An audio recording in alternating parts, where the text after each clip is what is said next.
All right. There we are. And we are live. Welcome to Talking Heads, everyone. Welcome to Talking Heads, everyone. Episode 302, your once weekly live share for the latest in beer and tech news. I'm Jeff. I'm Rett. Welcome to the show, everyone. Thank you all so much for joining us on this Wednesday night or in podcast form over on Anchor.fm or wherever your favorite podcasts are found. If you've never seen the show before, we talk beer, we talk games, we talk... Good Lord, I am off my game tonight. We talk beer, we talk tech, we talk games, pop culture, entertainment, sometimes some Star Trek. I'm just going to slow this stream down. All super chats are read in the air, so long as they will not permanently demonetize the channel. We do drink alcohol on the show, and if you're drinking along with us, alcoholic or not, let us know in the chat, and we'll give some early show shout-outs as we go along. Last but not least, if you'd like to take part in the super secret chat and the even more super secret after party, think about joining the Patreon. Link is down in the video description. As a bonus, you'll get exclusive access to the Discord server where you can talk with myself, John, Rett, Steve, all the hosts from Talking Heads, and join the awesome community that happens over there. Hangs out over there. Good God. I am off my game tonight. It's been a great show. See you next week. Wait. Slow down. Some beers to be drank. That's true. We might as well do that. I've been talking just fine all day, and then all of a sudden I just hit go live, and it's like, all right, I'm feeling good. He's camera shy. Like, do you need some applause? Maybe that'll help. Yeah. It cut it out. Did it really? It did. Yeah, it's cutting it out entirely. No, Zoom, you're doing me dirty. Come on. That's funny. Even if it came through my headset, which is funny because I'm getting a direct feed from Zoom, I don't know that the audience would hear it because when it goes through OBS, it's also being fed through RTX voice. So, what good is my boo button now? I don't know. I do have a laugh track as well. I've got laughter, applause, and booing. Yeah. And cheering. Yeah, no, it's like cutting everything out. And I'm listening, like I said, direct to the Zoom feed. So that sucks. I have no idea what's going on. That really sucks. I do this though, eh? Hey, there you go. Okay. Yeah, we got this still. Oh, good Lord. This is going to be a whole thing, isn't it? So stupid. Gotta hate technology. Tech Geek chimes in with a 6969 super chat. Nice and even nicer. Thank you so much. First day off on a hot minute for the show. Great to see you guys again live. Cheers. Cheers to you. We've got Tech Jeff chiming in. Hello from Eugene. Hello from my hometown. I'm from Eugene. Here he goes, guys. Buckle up. He's about to talk about Eugene for 2 hours. No, because I left. And it's okay now. I love Eugene. I am down in Eugene quite frequently. But no, I'm 90 miles up the road now. So. Oh, let's see. Yeah, about those beers. I could definitely beer. I've got one. All right. What do you got? I was a little limited on options. The store I was at seemed to carry mostly Deschutes Brewing and Voodoo Ranger. Voodoo Ranger? Yeah. So anyway, I got the Symphonic Chronic Double Dank IPA. Boom. Look at that bad boy. Yeah. The lighting in my studio right now, not doing any justice, but apparently it's crisp and dank with notes of grapefruit, pine, resin, and mango. Ooh. When they call out resin specifically. Yeah. Like that's normally like a super IPA guru kind of thing where you talk about like the resiny finish of the hop profile of a beer. It's nothing I've ever really seen in like marketing terms though. Yeah, it kind of makes sense like now that they happily lean into like some of the dank, sort of like stoner culture lingo. Yeah. Why not, I guess. But yeah, we'll see how this turns out. Kind of excited, I'm a big fan of like the Block 15 sticky hands, which I had on tap the other day, and it was not sticky and dank enough. I was really disappointed by that. Yeah. I mean, you can go back to Lagunitas with the Waldo beer as far as like trying to push that 420 narrative forward a little bit Right. as a like, you know what? We know they share origins, hops and cannabis. We might as well lean into some of those flavors and bring those to fruition because they're there anyway. And legit the first time that I like dank I've seen time and time again as a descriptor of an IPA, but resin, I don't know that I've ever read that on the back of a can. Yeah. Since you're going Deschutes, I think I'm going to go Deschutes as well. I've got a Deschutes Tropical Fresh. Nice. So it is fresh hop season after all. So you rocking the craft computing pint tonight, or you got a different pint glass? No, remember, I ended up going without when there was a mix-up. There was a mix-up at San Am where I had moved my pint glass over by... Oh, that's right. Okay. When we cleaned up, I came back and we had given it to our awesome guests that were there. That's right. To hand out to other people that they would see. And I thought that was a great idea because I know where you live. So I can go get another pint glass much more easily than some of those guys that drove a long ways to come and watch us. So yeah, I do have some things to hand off to you anyway. Maybe a new Go Fast PC. So yeah, let's hook up and make sure you get another pint glass. I was a little bummed, but it went into good hands, so I couldn't, it's not like I could be mad about it or anything. So yeah, they look beautiful. Yes, I love these pint glasses. They are so awesome. Shameless self-promotion. These are incredible pint glasses. Craftcomputing.store. Go buy one or two. Certainly, you can't get pint glasses in less than pairs. Like that's just wrong. Who are you going to share a beer with? What are they going to say? If you do, you have a problem. So. Right. Tech Jeff says he's drinking a Deschutes Twilight. I had a 6-pack of that very recently. Excellent beer. Let's see. Novella's got a Toppling Goliath double dry hopped King Sue, 7.8% and a 4.4 on Untapped. That is a staggeringly high rating.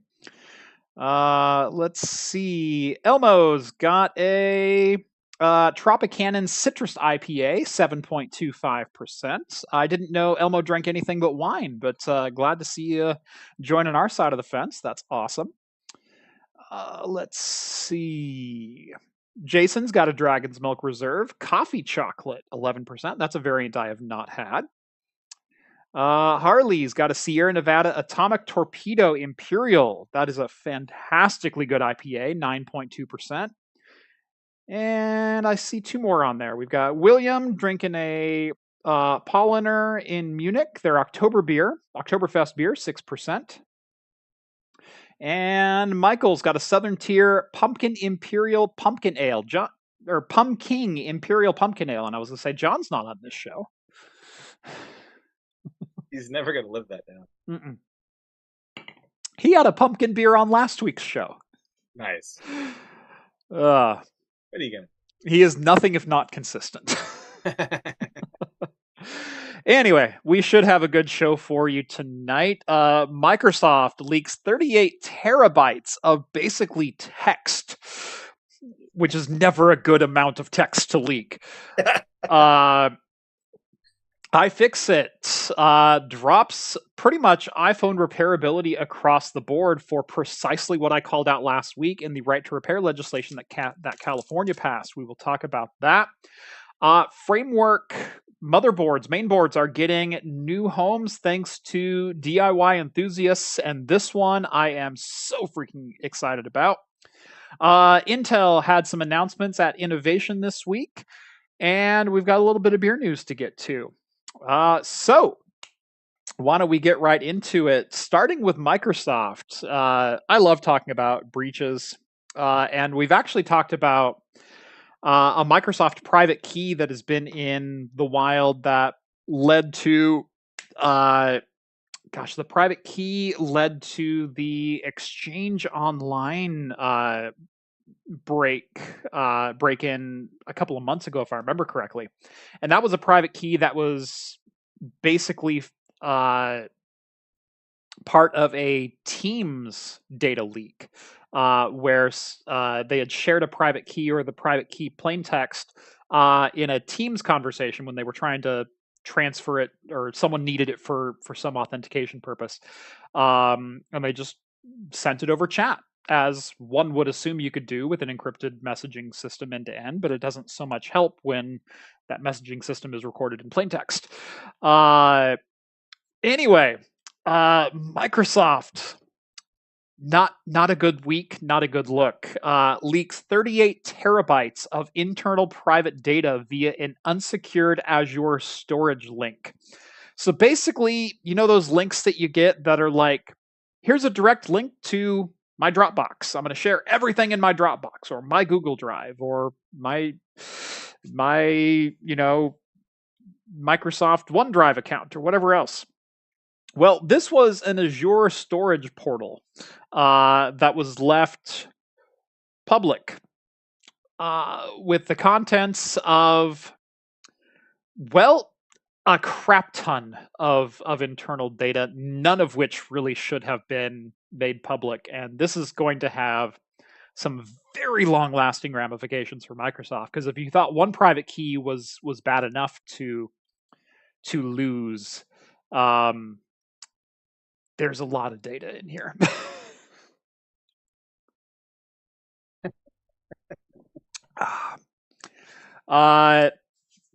So for almost 3 years, this was left exposed.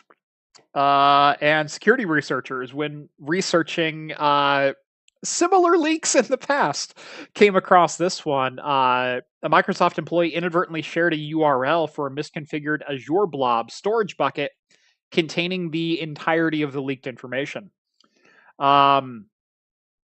So Microsoft linked the data exposure to using an excessively permissive shared access signature, which is essentially a session token. It is, once you've been given access to a file, it inherently allows you access until you are revoked access. But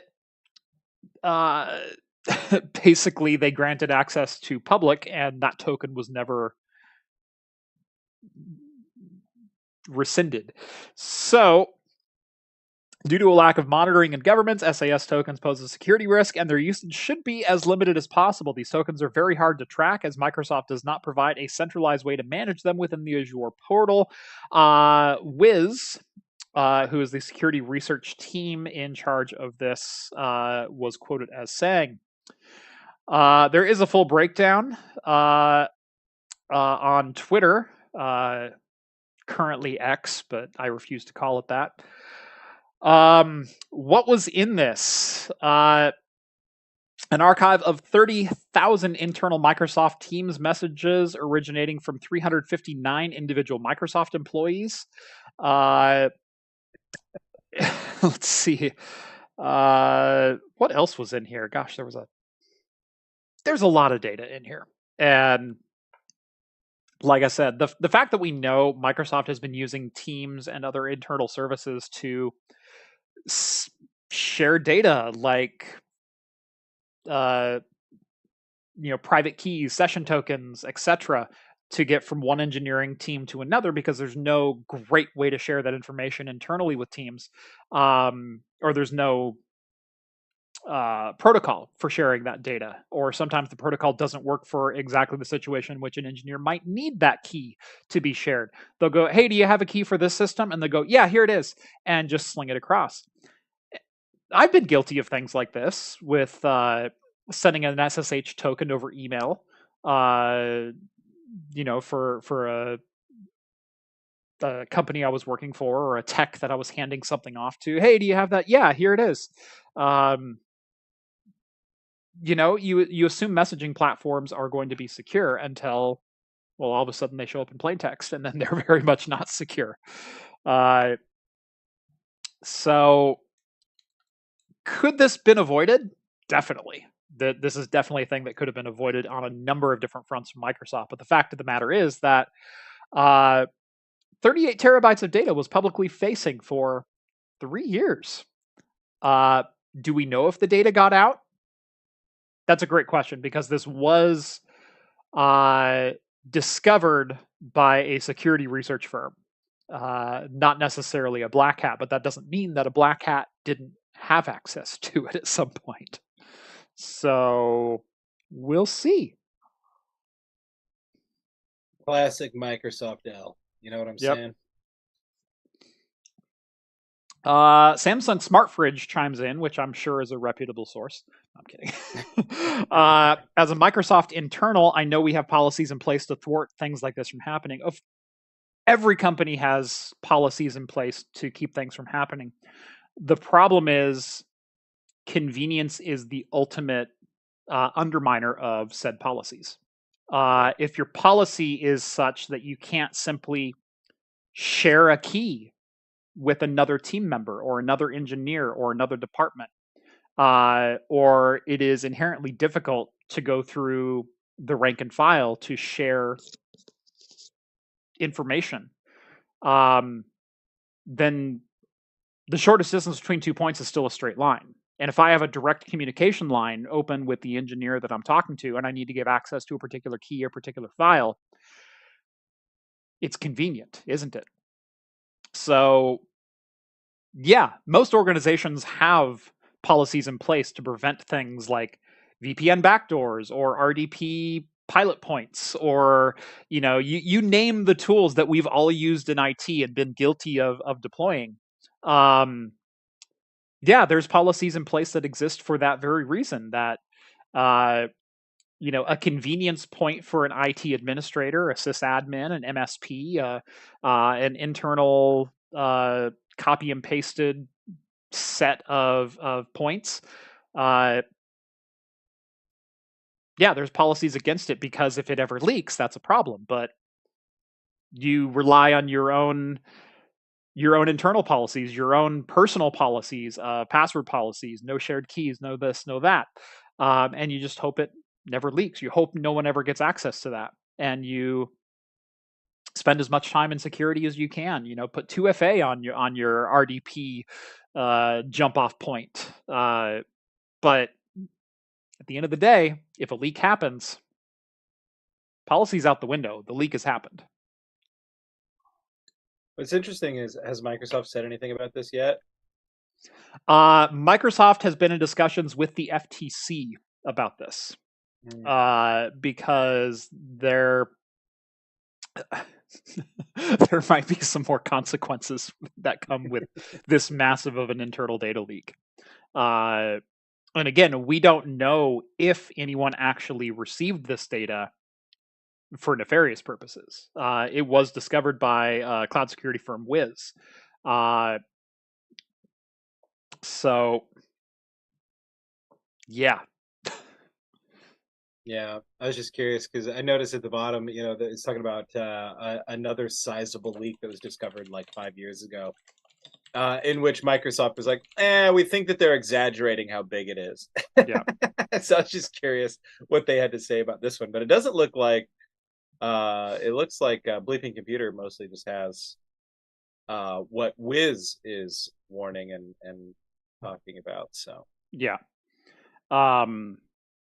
So I guess Microsoft did put out a statement said El Presidente did state in chat that Microsoft has responded to this in a blog post. I'm looking for the blog post. I know I had seen a response. It's actually linked on there.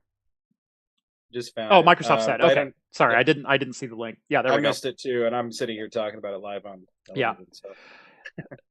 I always have the monitor brightness turned way down, so when I change scenes like this, it doesn't change the camera exposure on my face. Little pro tip for anyone who does like news or live streaming, like talking head style live streams. But it makes it really difficult to see the links sometimes. They don't pop like they should. Anyway, yeah, Microsoft did address this as it was a storage account, and they provided access to an overly permissive SAS token. No customer data was exposed, and no other internal services were put at risk because of this issue. No customer action is required for a response to this issue, at least at this point, is what I will qualify this with. Because if there were things like shared keys that were leaked as a consequence of this, something like that could in fact eventually leak customer data and require customer responses. So they did state further down in the blog post, our investigation concluded there was no risk to customers as a result of this exposure. But 38 terabytes is a lot of data to sift through. So I did just get a text message from Microsoft the other day that said that I was trying to restart my password. And if that wasn't me, ignore it. Somebody probably just mistyped their email address. And I'm thinking that... No, I get that message from my MSN. I have an MSN and a live account still that I keep active. I don't do anything with them. I think one of them is my Facebook login at this point. But I do have a live account that about once a week I'll get a notification that someone tried to log in from Syria, from Nigeria, from Turkmenistan, from all over the world. Whoever's trying to log into that account certainly travels well. I hate that I just laughed at that. I hate you. You know, Rett, that's how you get the jokes, is sometimes you just got to go for them. A wise man once told me. Yeah, he was a wise man indeed. What happened Whoever to him? that wise stranger was.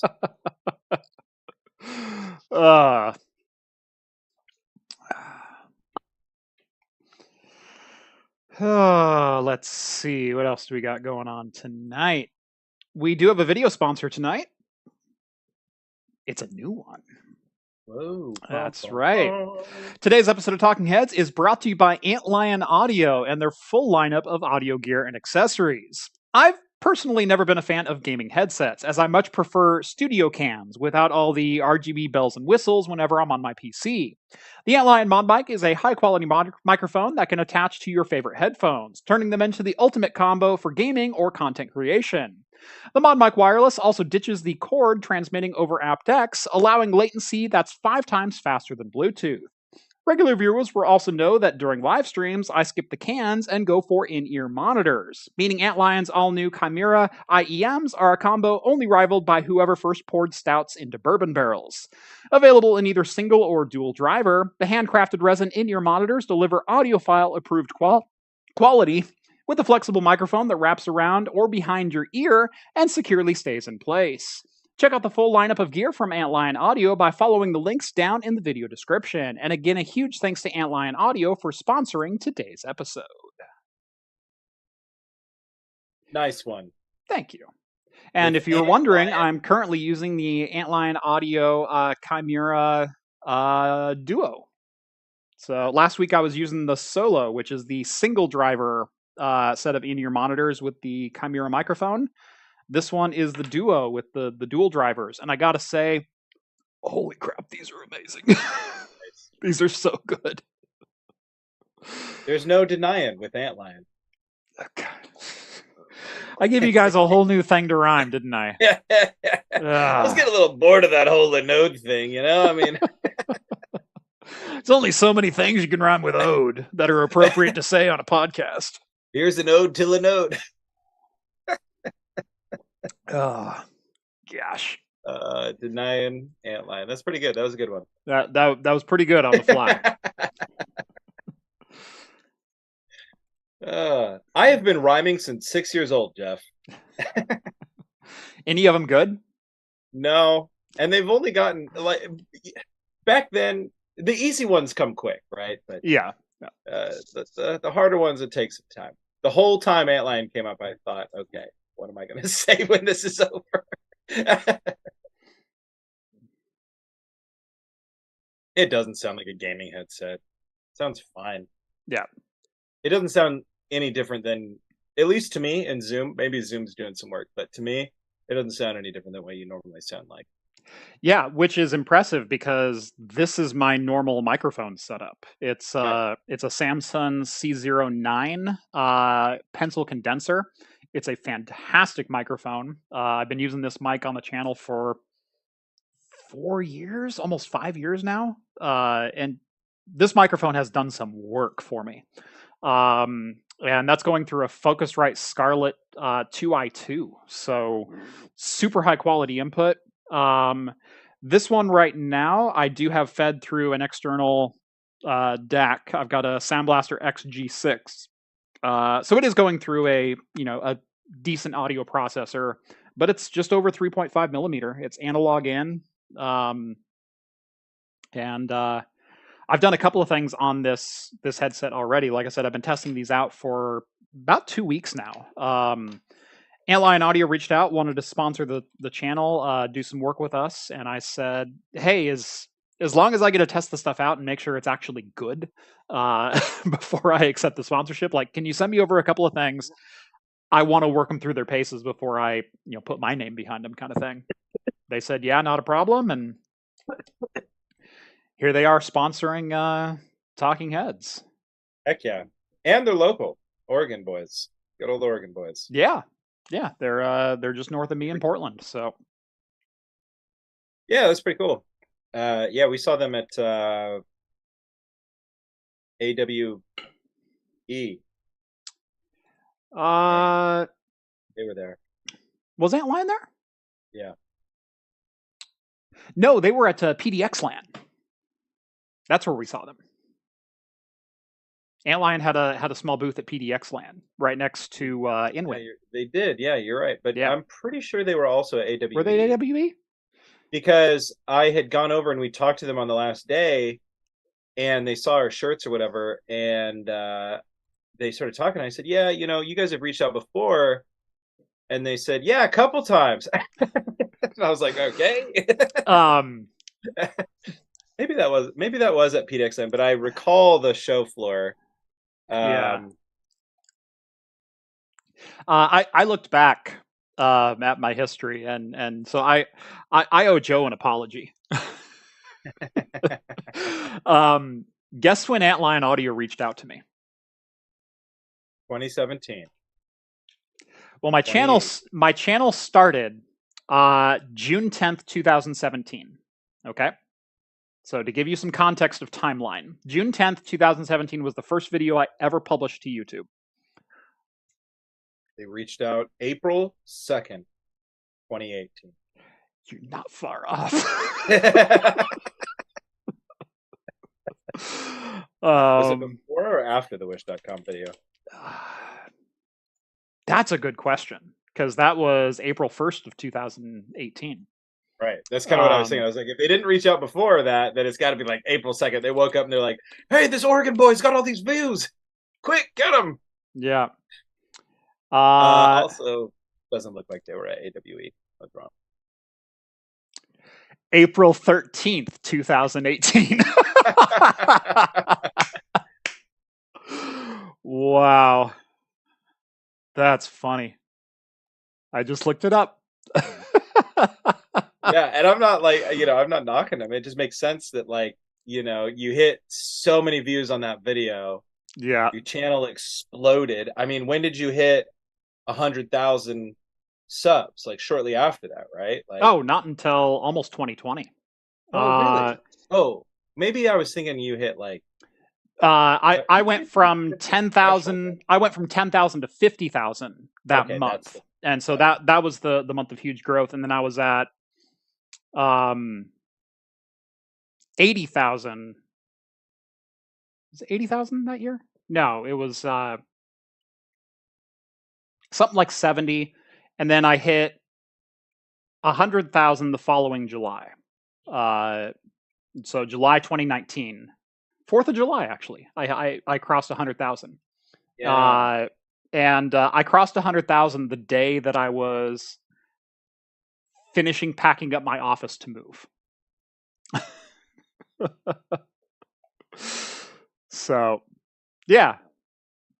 Well, kudos for Antlion for sticking with it. They emailed me a whole bunch too, and I really don't know why we didn't ever come to an agreement. But I think, like, in reality, they wanted us to like review something, and we couldn't figure out how it would fit on the channel. So this arrangement that you have right now seems like the perfect fit. Yeah, no, that's yeah. I know I talked to them previously, but I think they wanted me to like review the mod mic, and I'm like, that's fantastic. I don't review audio gear. Right. It's not in my wheelhouse. Like Right. it's not that I don't know how to do it, but I don't want to get into reviewing audio gear. I'm a bit of an audiophile myself. I mean, I'm a musician for 20 plus years. But you know, if you're anything like me, you get into the trap of like, good audio 30 gear. years. You're old. No, no kidding. It's like, if you're anything like me, it's like, good audio gear when you're using it. Yeah. And you know how to use it. Yeah. But that's it, right? It's like, you're not. I don't have audio testing gear. Right. I don't have a studio that I can test noise floors with. I don't have. Right. Like I could go out and buy, good quality microphones, and I can compare against them and things like that.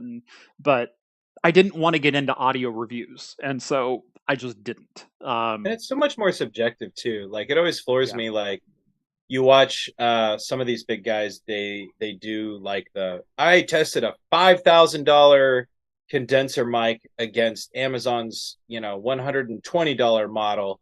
Yeah. And it's crazy because, like, with a little bit of effort, you can make them sound the exact same. You can make the $150 one sound like the natural $5,000 sound. Yeah. And, that doesn't mean that the $5,000 one is good or whatever. But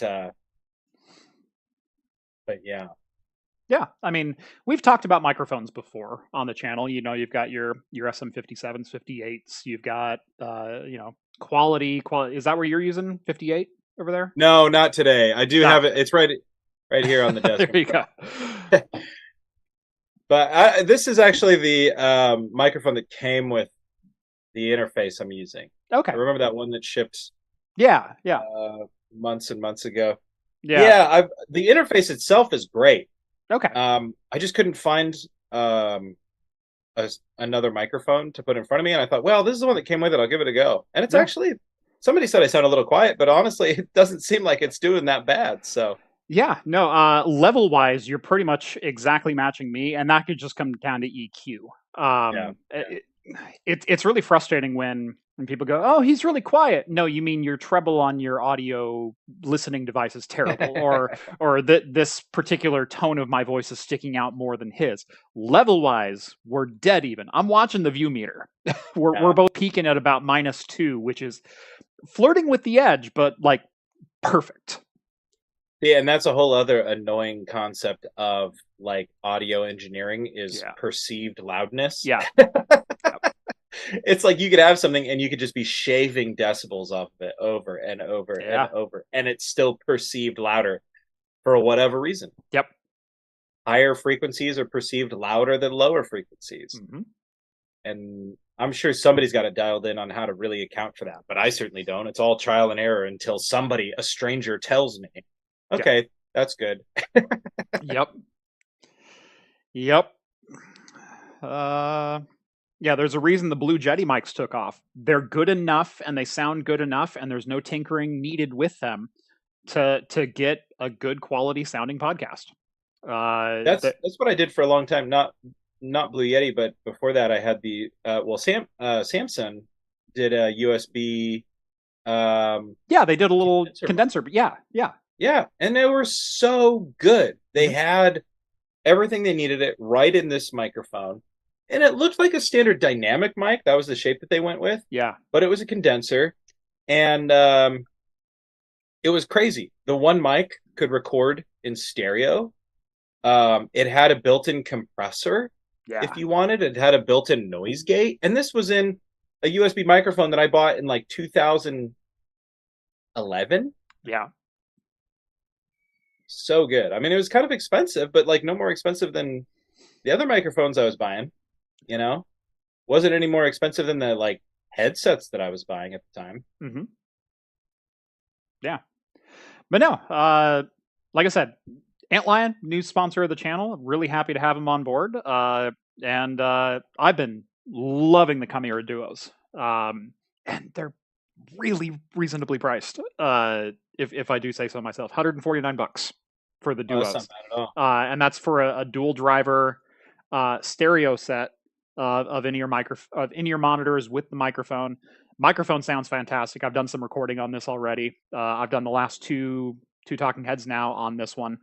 And even the solos sound phenomenal as well.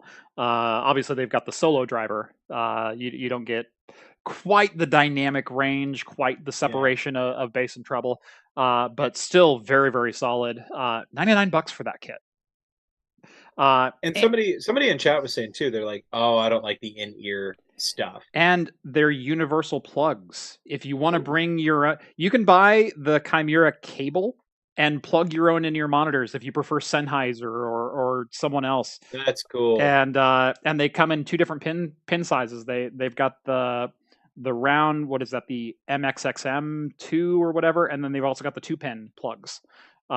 So basically, if you want in-ear monitors and you want the microphone to go with them, you can get this as well. And they sell just the cable, I think, for $60.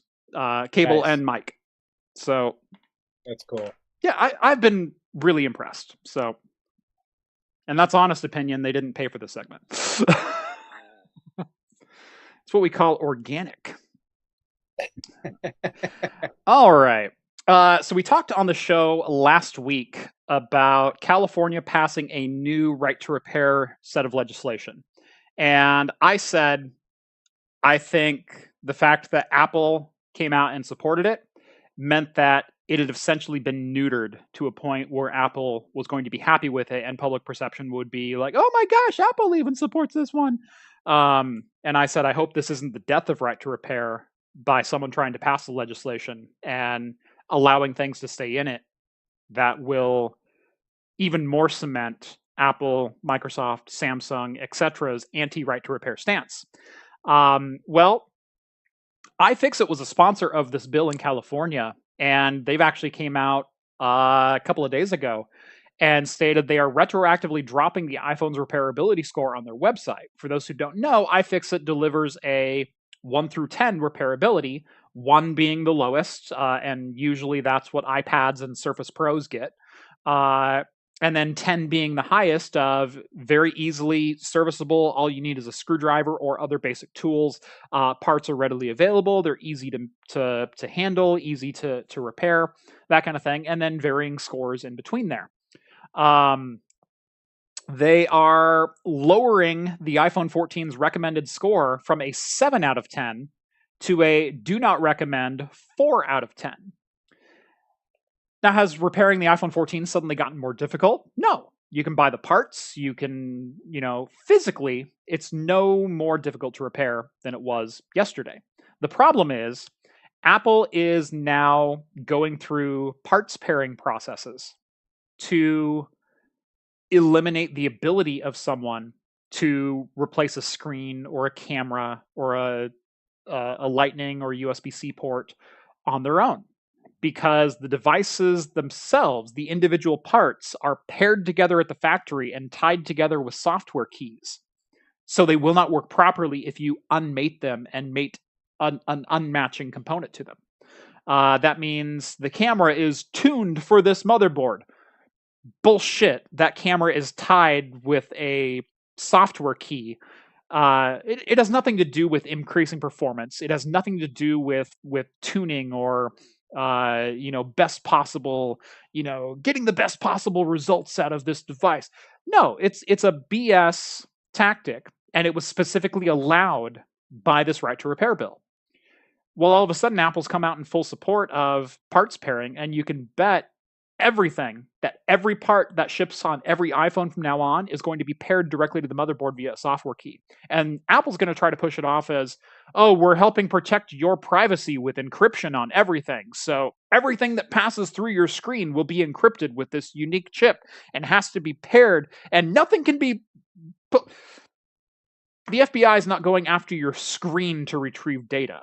So any claims of encryption or pairing for your privacy are absolute bullcrap from the very beginning. Yeah, what a surprise that Apple decided to support that bill. Yeah, because that was allowed as a provision written into the bill, that parts pairing is still allowed.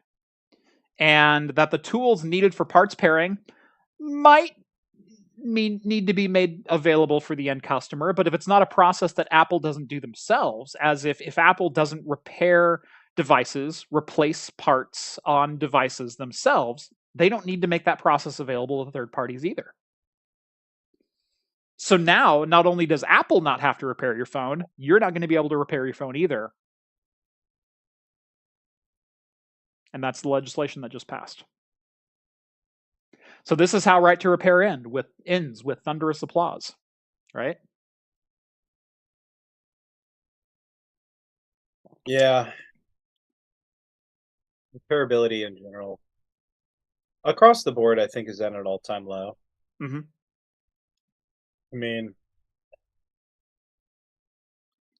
I think we're lucky that we have like a niche, like hobby electronics shop in our area that we can go to.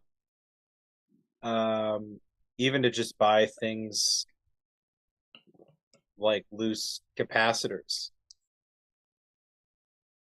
But like a lot of places don't have that anymore. And like with Radio Shack just like not being what it used to be, like that type of stuff is rapidly becoming a lot harder to get without the internet involved. Mm-hmm. I mean, this is not phones or electronics, but like I have a pair of leather shoes. I love the way these shoes look. I got them from Goodwill for $10 in 2012. And the soles finally wore through. Mm-hmm. And these things had like grandpa's going to church on Sundays type soles, but they looked like cool leather shoes, right? But they had like New Balance soles on them. Nice. And they was kind of cool. But I wore through them completely to the point where if there was any water on the ground, that water was now soaking into my sock. And I wanted to repair them. And I went to like 5 different shoe repair shops. And oh no, we can't do that. Oh no, we can't do that. Oh no, we can't do that. I finally found one dude, and this guy was cool as heck. Shaved head, facial tattoos, just a total like punk rocker type guy. I was like, hey man, can you repair these? And he looks at him and goes, yeah, I can do it, but they're not going to be the same shoe when I'm done. I was like, that's fine, man. Like, I just really want these shoes to stay alive, you know? He's like, yeah, no problem. I can do it. You know, it costs you a little bit of money. It costs $60 to have them resold and all this sort of stuff. And like, that's great, man, because every other shoe repair shop told me it can't be done. Yeah. And he was like, well, that's great. That's why I don't pay for advertising, because all these other losers tell you what can't be done, and I just do. Yeah. But it was so hard to like get to that point. And that's everything. If I can bring in a little personal experience with shoes. So in the early 80s, my dad was in a terrible motorcycle accident in which he almost lost his left leg. To avoid being overly gruesome, his calf muscle, tibia, and fibula were no longer technically attached to his body, hanging on by muscle and sinew. Like it was not a pretty picture. As a result of that injury, he did not lose his leg. However, that his muscle sits on a different spot on his leg. They grafted his bones together with like baling wire and sheet metal screws, and it healed. It healed in a way though that his left leg is, I think the number is 2 3/4 inches shorter than his right leg. And then later on in life, he was getting arthritis so bad that he had his ankle fused, which took another 1/2 inch out of his leg. So it's now like 3 1/4, maybe even 3.5 inches shorter. and his ankle no longer bends at all. Like from the knee down, there's no rotation, there's no bending. It's one solid mass until he get to his toes. He's gonna love listening to this episode, by the way. Anyway, the reason I bring that up is my dad needs special shoes, and he has lifts put on his shoes. So he'll go and find a nice pair of boots or nice pair of shoes or whatever he wants, and whatever pair of shoes that he buys, if he buys $150 shoes, you can basically just double that price for what his end price is going to be, because he has to have a shoe company put on a custom 3.5-inch lift onto his shoes so he can walk on level ground. Because you can imagine the disparity of one leg versus the other, and trying to equate that to leg bones connected to the hip bone. Like, it's all a system that wants to be on the same level, right? Finding companies and shoe repair places and shoemakers and whatnot who would do this custom lift. He had a guy for years, speaking of Eugene, Oregon, Valley River Center, called the Shoe Stop. I don't remember the guy's name, but he had this guy make shoes for my dad for 20, 25 years until the guy finally retired. And then he had to go out now, and he's had to find another guy to make custom soles for his shoes. So when you say like $60, I'm like, oh, that's cute. Right? Yeah. Wow. That was all just to say that.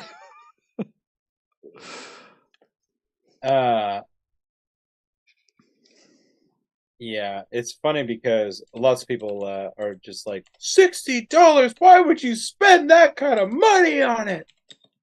I'm like, I'm in this pair of shoes for $70. I couldn't replace them for less than 60. Right. Like, I guess I could have went thrifting again, but I liked the shoes. I liked the way they looked, the way they fit. Yeah. I'm willing to spend a little bit of money to be able to repair the things that I have.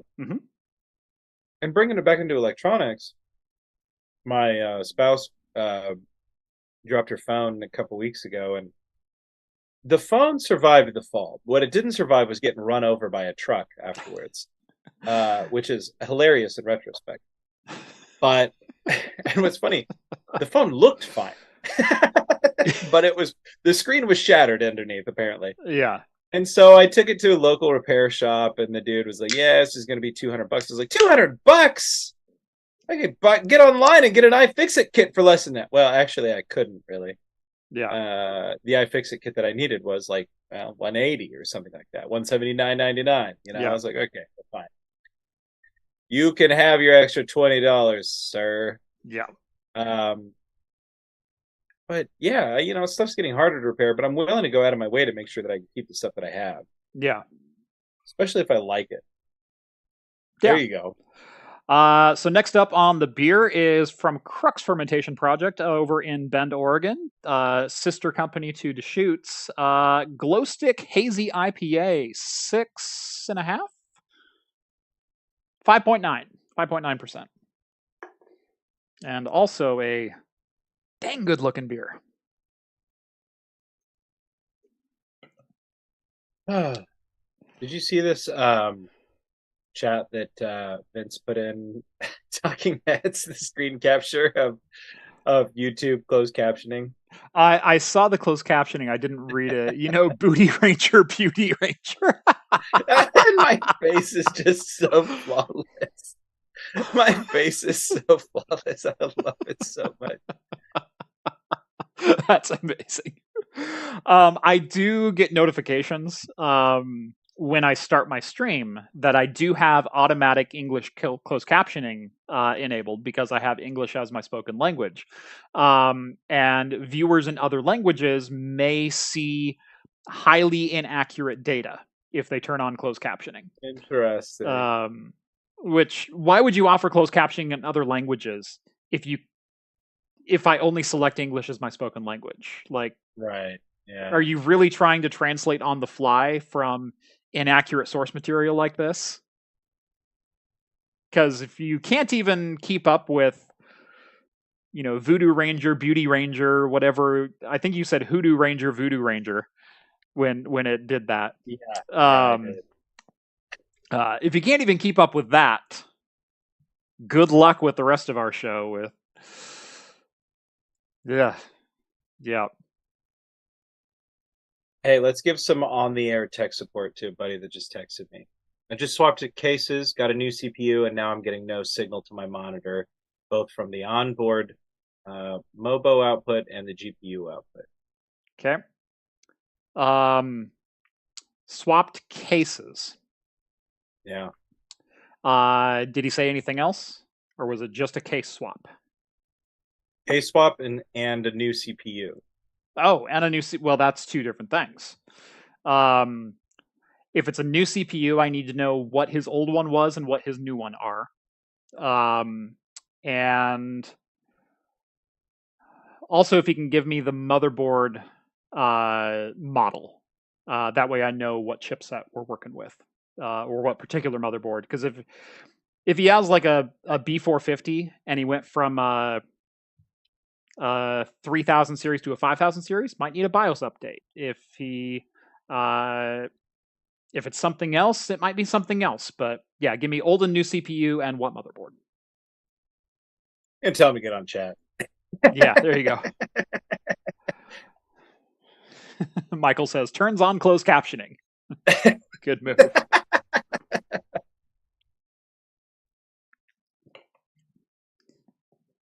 Case swapping is a lot of cables, so all of them are probably wrong.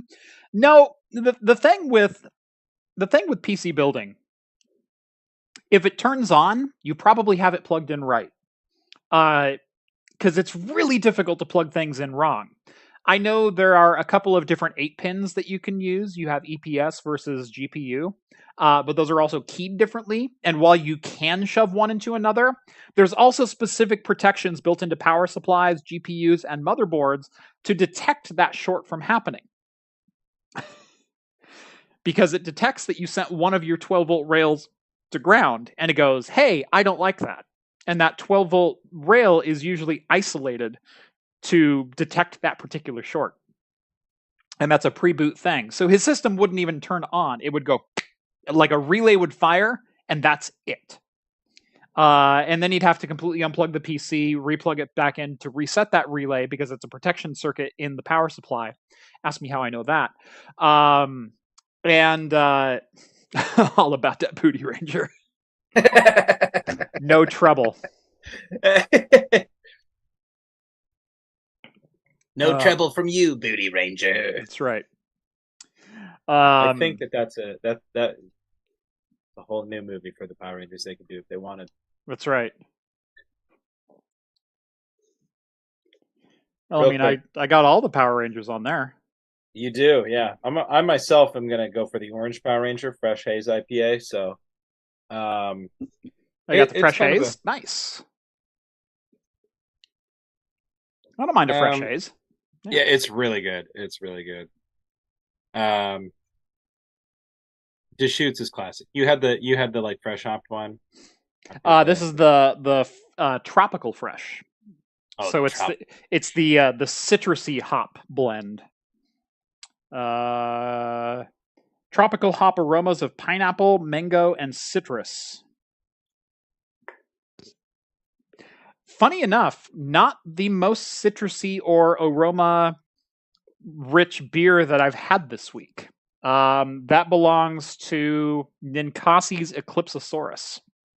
I did that one on a video that'll hopefully be live tomorrow on the channel. I'm just waiting for approval for that one. But it's one of those where you crack the can open, and as soon as it cracked, like, I went, pineapple. And I'm like this far away from it. And then I'm pouring it, and it's getting more intense and more intense. And it's like, that's a really good beer. Hey, the dumb guy that texted me is in chat. He says, hey, it's me, the dumb one. It's an i9 11900F and an MSI Z490. Okay. So 11900F. What was your old CPU? What are you upgrading from? Because I'm assuming you're upgrading to the i9. Is it the same series? Is it still an 11th series CPU, or is it a 10th gen CPU? Although Z390 would have been for the 10th gen. Z490 would have been for 11th gen, so you should already have 11th gen BIOS on there. So,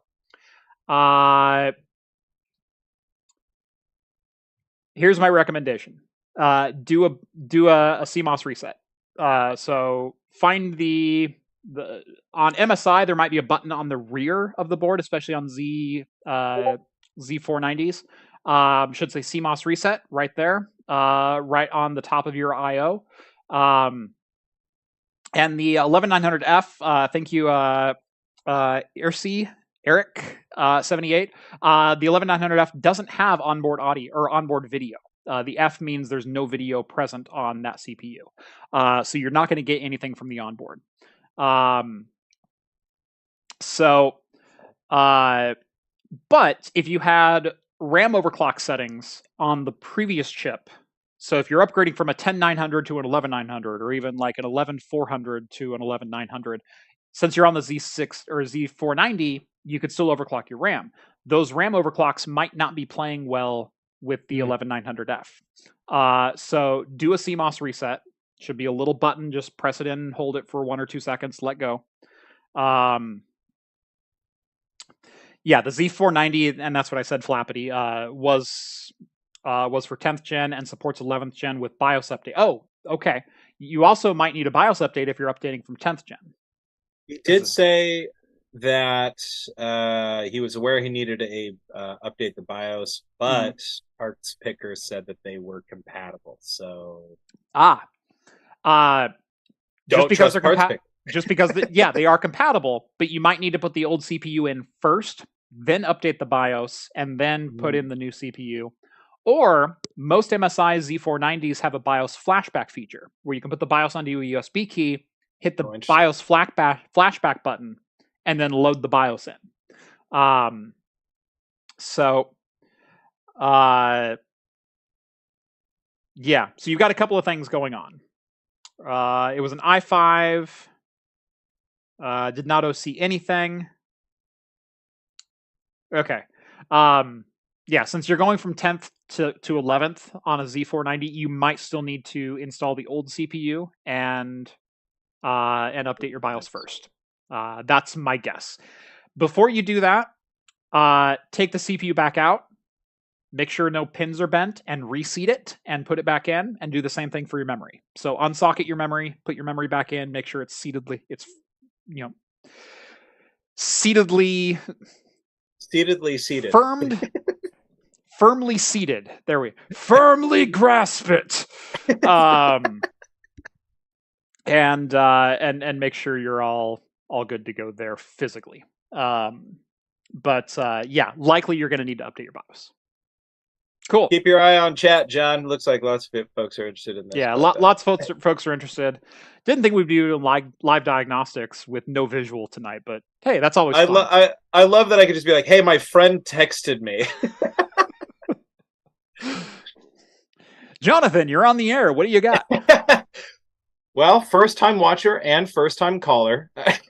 Well, what the hell's taking you so long? Well, I missed the April 1st video, and I didn't know how funny you were, so... I only watch reaction videos. Screw this guy. Next caller. Only watch reaction videos. If you're not in vertical format, I'm just clicking through.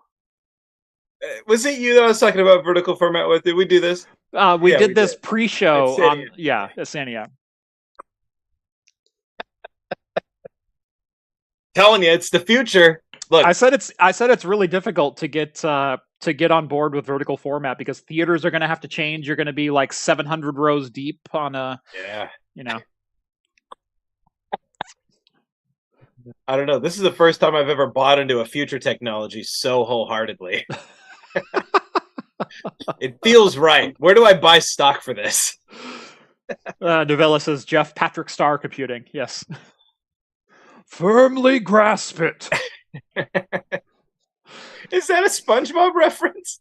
Yeah, it's Patrick with a bug catching net, and he's trying to get Squidward to hold on to it, and Squidward's in a full body cast, and he goes, firmly grasp it, and so he puts it into his hand and it falls out because he can't grab. Well, eventually he just jams it through his hand. That's like right. it's a messed up scene. Okay. Yeah, classic SpongeBob Firmly is grasp it. just so lit. Yeah. Oh, funny. Guys, he knows what beer I drink, okay? You don't need to tell him. Yeah. John is one of my oldest friends, so he's known me almost longer than anybody on this earth, so.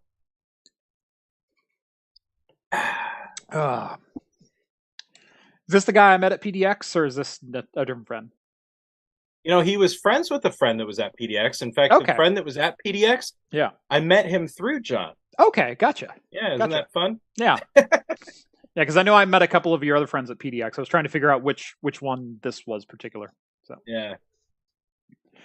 anyway, moving right along. So yeah, if you didn't catch my last beer, Crex Fermentation Project, Glow Stick Hazy IPA, and Framework. Speaking of Right to Repair, I wanted to give a feel-good story about Right to Repair and how, you know, you don't just have to sell your finished product and lock everyone into a closed ecosystem and say, no, screw you. This is the way we designed our product to be, and we want you to use it this particular way. Framework. Open source, basically everything. If you want to add your own modules, your own ports to the laptop, here's the specifications. Build your own, bring your own. I don't care. You can buy them from us. You can buy them from other people. It doesn't matter. Just use them. Hey, guess what? We're also going to sell all of our parts, regardless of if you bought a Framework laptop from us in the past or haven't, or just want one of these parts for another project. Cool. We'll sell you a motherboard. What the hell does it matter to me? It's still money that we get in our pockets. So what's it matter? We're a hardware company. That's a fantastic way to run your business, in my humble opinion. That being said, Framework does sell their motherboards for their laptops, and an entrepreneurial go-getter of a DIY person, Pit Stop Tech. Okay, Pit Stop Tech. I was missing the first S. Yeah. Pit Stop Tech. Pit Stop Tech. That sounds way better, doesn't it? I don't know why I couldn't read that. Pit Stop Tech. I think it comes from being a little gun shy on reading screen names out loud. Right, yeah. You sometimes think they're way more complicated than they should be. Yeah. Pit Stop Tech revealed a working prototype of a gaming handheld derived from a Framework mainboard. Purportedly, Pit Stop Tech hopes to eventually sell DIY kits allowing for people to build their own device, and has a comparatively large battery, a 7-inch display, and detachable controllers. This is a freaking cool device. Framework laptop, 7-inch 1080p screen, Nintendo Switch style Joy-Cons. In fact, those are a third-party Joy-Con for a Nintendo Switch that also function as Bluetooth or USB controllers. I was gonna say, those Joy-Cons look a little familiar, don't they? I have those Joy-Cons. Exactly. Yeah. Right. I have a set of those. But you put stereo speakers into it, that's a kick-ass little gaming handheld. That's cool. Like, that's seriously cool. Now, just full disclosure, Linus owns stock in Framework, so I don't give a crap. Wow, you know Linus. There's picture evidence that you know Linus, and where is your integrity? Where is your ethics? With the asterisks I didn't include in this video.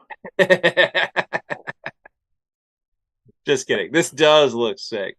By the way, in my last video, I said volt instead of watt at one point. And so I put a little asterisk down, and I corrected it to 18 watt. And then I said, I probably should have reshot this entire video when I discovered this error, but I decided to press on anyway. someone didn't get the joke. Do you really have to go this far in defending Linus? And I'm like, bro, no, if anything, I was making fun of GN for attacking him for simple corrections like this. Like, how simple would it have been for me to like get back on camera and say 18 watts instead of 18 volts? It's because it didn't freaking matter.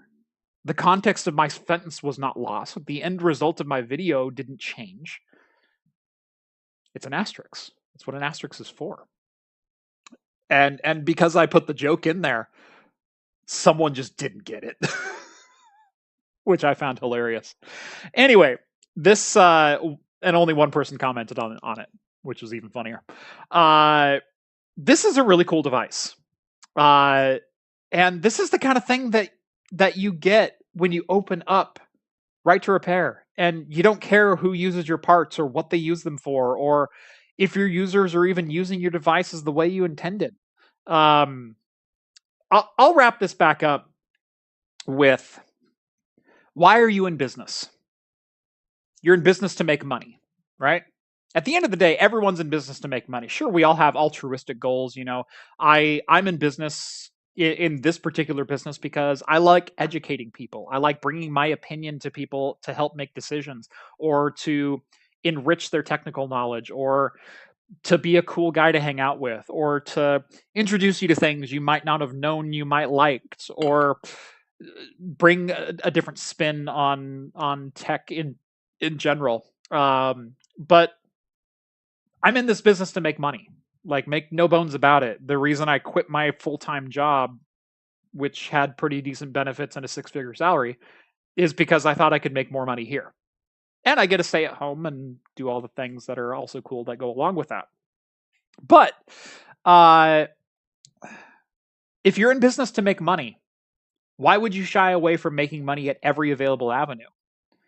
And I argue this down to the point of, if you're already making a motherboard, why don't you just sell the damn motherboard?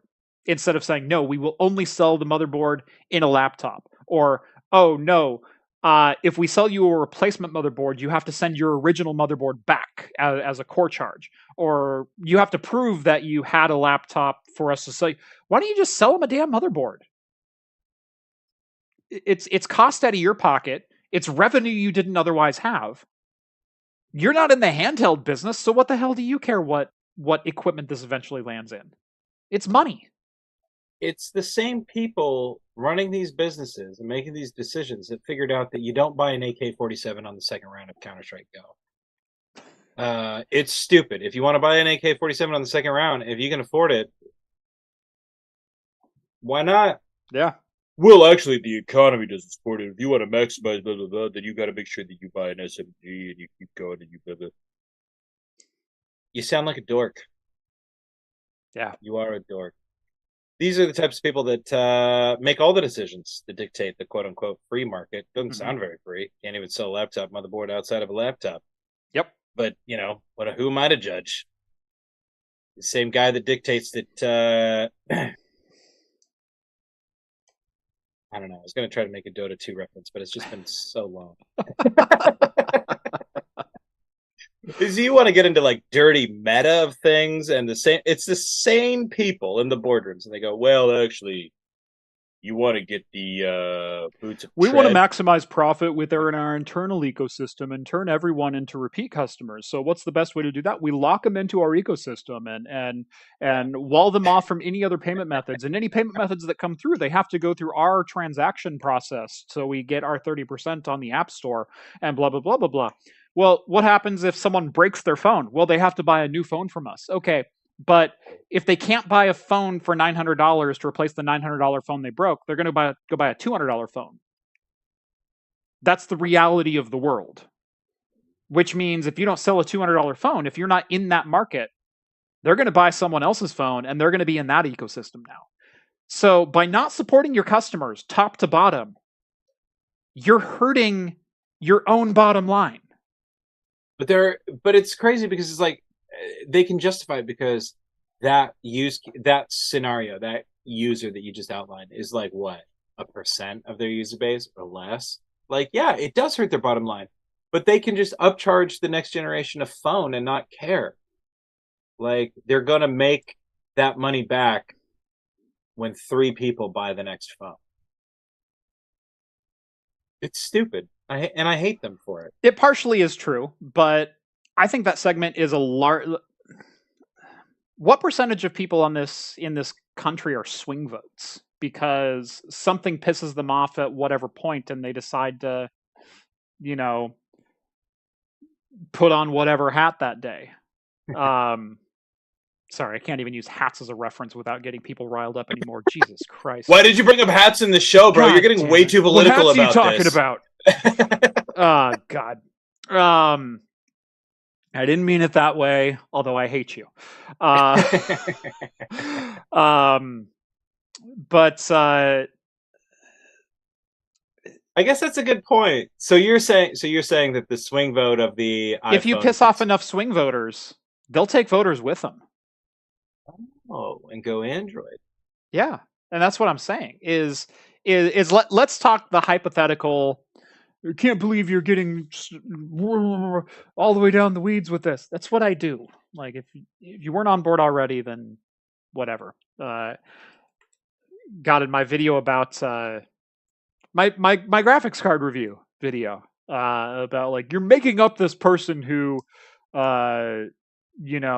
just buys mid-range things. No, I'm not. It's my experience of building PCs for people over 20 years of people who buy mid-range have a budget and they don't care about spending the extra $100 because they can't afford the extra $100. And that was the point. So let's review this thing as it stands. I'm not making up the people who, have always had the hand-me-down iPhones and or only able to spend $400 and they don't want to, they don't want to, finance at $45 a month. God, that's half of a freaking car payment. Are you kidding me? Are there some phone payments that cost that much? Oh God, yeah. Yeah, no, you get into like some of the 24-month contracts and like the $1,300 flagship phones. Like, I want that phone. It's like $50 a month. I guess I was looking at. I've had multiple car payments that are $99. Okay. I haven't had a car payment in like 10 years. Right. Yeah. Yeah. Granted, I can only drive 50 miles a day, but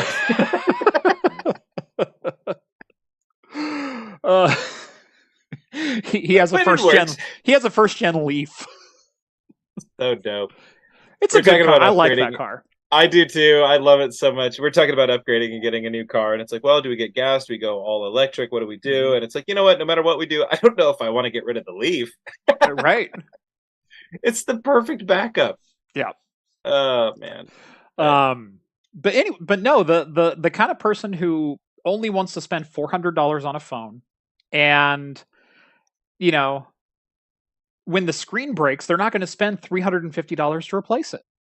And nor are they going to go, well, I'm just going to go buy a $400 phone from someone else now. Right. There's a segment of the market that goes, I can't afford another $400 for a phone within this 2-year period. Well, especially like when you look at the Google stuff, and it's like they got some of these like low-rated Motorola's for like $99. $99. Like there are some and here's dope the thing, Motorola's for $99 out there right now. Is the person buying this phone even going to notice a performance difference? That's the one thing I can't understand about the phone market is how many people are doing things with their phone that they're going to notice the difference. God, and how much does these folding screens cost to replace? Oh, you don't even want to talk about that.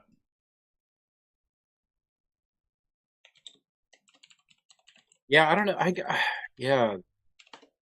It's hard I always try to apply my own consumer logic to these equations, and it just doesn't apply. I'm not your average consumer. I'm just not. I've been keeping my phone alive as long as I possibly can. Yeah, Every time I get an itch to buy a phone, I look at the prices, and then I switch my wallpaper and my theme, and I move on.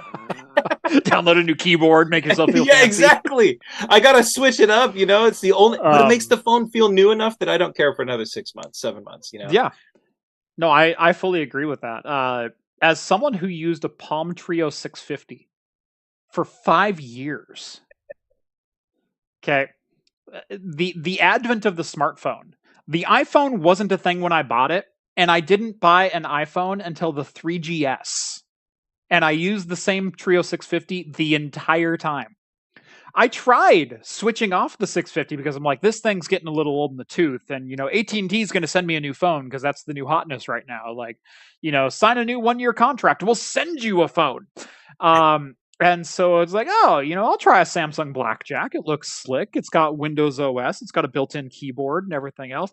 That piece of garbage lasted for maybe 3 weeks in my pocket before I switched back to my Trio and sold the Blackjack.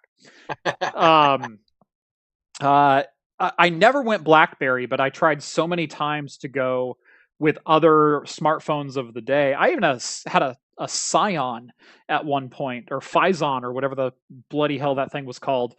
I had an HTC 8350, one of the slider smartphones that also ran Windows.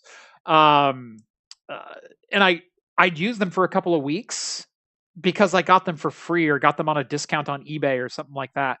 And then I'd always come back to the Trio 650 and go, you know what? This freaking phone works and does everything that I need. And it makes phone calls. It surfs the web. It does this. It does that. I'm fine. It has everything I want. And I felt that way ever since. I've never been the chaser of the next phone. What's crazy is like, even I'm looking at like buying a new phone, and it's like they sell them in like 512 gig models or 256 gig models, and I'm like, I've got a 128 and I haven't even filled that up yet. 128 is actually fairly large still for some. It's huge. Yeah. It's huge. And when I was looking at upgrading, I was like, why don't they just have a 128 still? Like, there's just no way. It's been like 4.5 years, and I still haven't filled it up. And I'm not sitting there like cleaning it every other weekend, like, well, I better clean up my photos. So, I have a 128. I have my personal phone is a Pixel 5a at this point. Oh, wow. Wow. Okay. I'm on the 4a still. Okay. The only reason I'm on the 5a is, I got a new pair of pants, and my pants have a cell phone pocket halfway down. And my wife, who does our laundry, God bless her, she checks pockets, but she didn't check the cell phone pocket. How could she? This was a secret cell phone pocket. Right, and that particular day, like the only time ever I had left my cell phone in my pants. And I'd only worn the pants for a day, and then I set them on the end of the bed because I was going to wear them the next day. Well, she goes, well, I'm a little shy. I might as well just wash these pants. And so she slides the pants in and washed my phone. Washed and dried. Your phone didn't work afterwards, huh? The phone did not work afterwards. And I was at like 22 months or something like that with the Pixel 5a, and would have gone a long time more. Or no, I was at even more than that. I got the 3a in October of 2019. And I used it up until last year. So I'd had that phone 3 years. And would have kept using it. But earlier this year, I nuked it.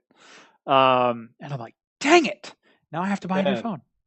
That's too bad. Yeah, I've done some. So did I go out and buy $1,000 flagship? No, I bought the phone that I could get for $299. Oh, the 5A was only $299. Right, and that's the only reason I bought that. What's funny is my wife nuked her phone 2 months earlier, and she got a 4A because it was $299. And when she nuked my phone, that's why I bought the 4A, because it was $299.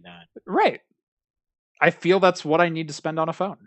I don't know. And yeah, I don't want to it. Yeah. Somebody says here, Crackerjack's SC2, I'm locked into my phone because it screens calls and transcribes them. Lots of phones will do that for you. Anything on the Google Fi network, like the Google Pixels, will all do that for you. Yeah. Any one of them. I feel like that's got it, right? Maybe he's on a Pixel. Maybe that's the only one. Is that the only phone that does that? No. No, certainly Got not. to be like a common thing now, right? Yep. Mine will even wait on hold for me. Yeah, no, mine will do that. Pretty cool. Pretty cool. We've come. But no, that's the only reason I'm not still on my 3A is I nuked it almost 3.5 years into its life. I was rocking that phone since 2019. Yeah, see, Matthew Purdy says I've taken my M7 Pixel 7 into the hot tub at least 10 times now, no issue. I'm pretty sure I put my phone through the washer once and it was fine. Most phones will live through the washer. It's the dryer that kills them. Oh, that makes sense. Yep. That's with most electronics. If you have a remote control or a flashlight or something like that in your pocket, it'll survive the washer because it's just water. As long as you let it thoroughly dry, most things will survive water. It's the my Game Boy Advance SP survived the washer many times. Yeah, it's the 180 degree Fahrenheit tumbling it with hard hits that are not insulated and the static buildup in the dryer that will kill them. Static buildup. I didn't even think about that. No, No. I mean, yeah, it gets you. You pull the stuff out, it's like. Yep. Yeah, it's getting you. It's getting it. The heat death of the cell phone universe, precisely. I never thought about it that way for some reason. I'm pretty stupid, apparently. Just a dumb idiot. I wasn't going to say it. Just a huge dumbass. Ugh. How do I survive? It's important to learn about ourselves, right?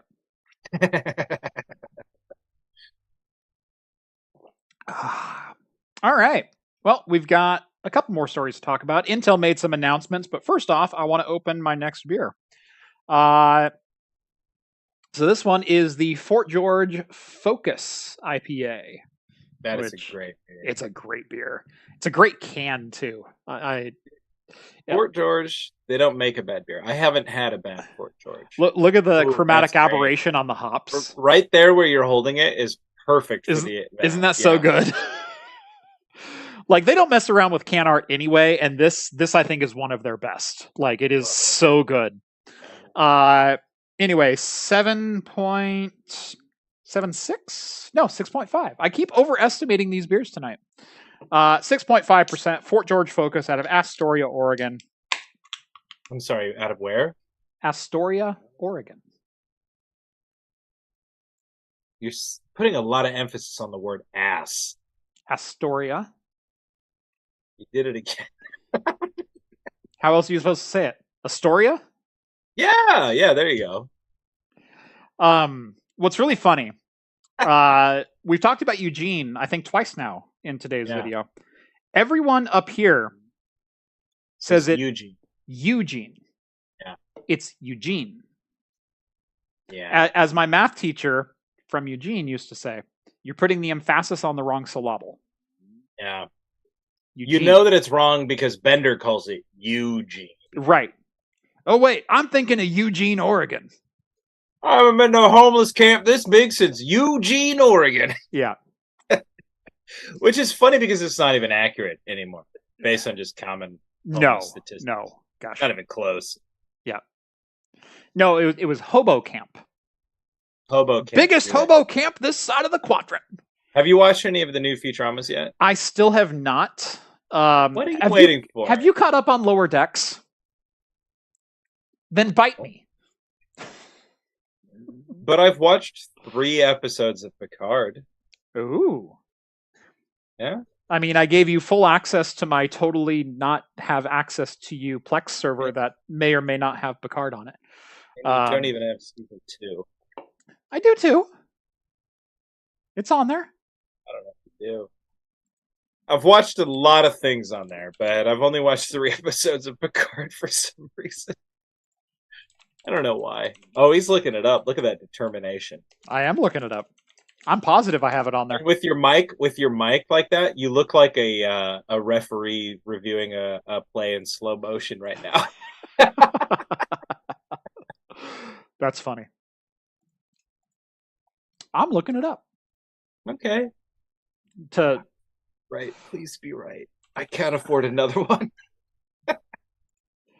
Let's go to TV shows. Scroll on down to the Star Trek library, which may or may not exist. Dang it! Dang it! I'm a God, screenshot it. I look like such an idiot. I'm a screenshot it. You know what? This calls for a boo. There you go. It's in the Discords. You must have added it after I started watching. Of course, that's what happened. Oh, you do have all three. That's bizarre.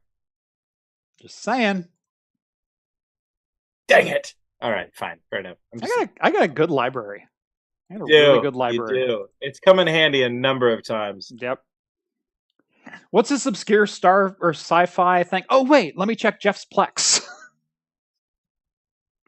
It's also helpful because like I've been waiting so long to watch like the final Tom Holland Spider-Man, right? Because Spider-Man exists in this weird like sort of no man's land between multi-billion-dollar conglomerations. Yeah. So it doesn't just make its way onto a streaming platform where I can watch it for free. Right. Yeah, Sony's got to get their cut. Yeah, they got to get their cut. And they did, thanks to you. Did you see that they might be cracking down on Plex? Kind of. I thought about adding that. That was a Plex plugin that allows you to share libraries globally, which may or may not be legitimate. Right. Which, if you're Plex, you can't be associated with that. We all understand why Plex as a self-hosted service exists. It's to organize your media libraries of things that you totally legitimately own. Of course, no one. I've got the Dresden Files on DVD, and I need them to be available to me digitally. You guys know the Dresden Files show on the Sci-Fi Network, starring Paul Blackthorne, based on the New York Times best-selling urban fantasy series, The Dresden Files. Of course. Everybody loves the show for its adherence and fidelity to the books. Yep. Personally, I love the show. I think it's great. It's got a hockey stick for a wizard staff. If you want to know the reason why I chose my career path, all you have to do is watch the Dresden Files. There you go. The investigator wizard. Yeah, how to be a part-time editor for a YouTube channel, like. Yeah. And drive an old beater car and fight vampires.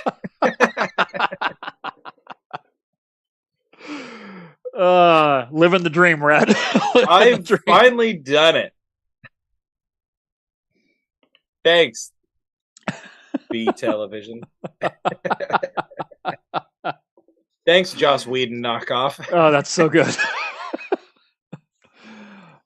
BC Cayman wants to know, Jeff, are you going to carry coffee mugs at some point on your store? It's something I've looked at. I've actually looked at possibly doing some coffee tumblers.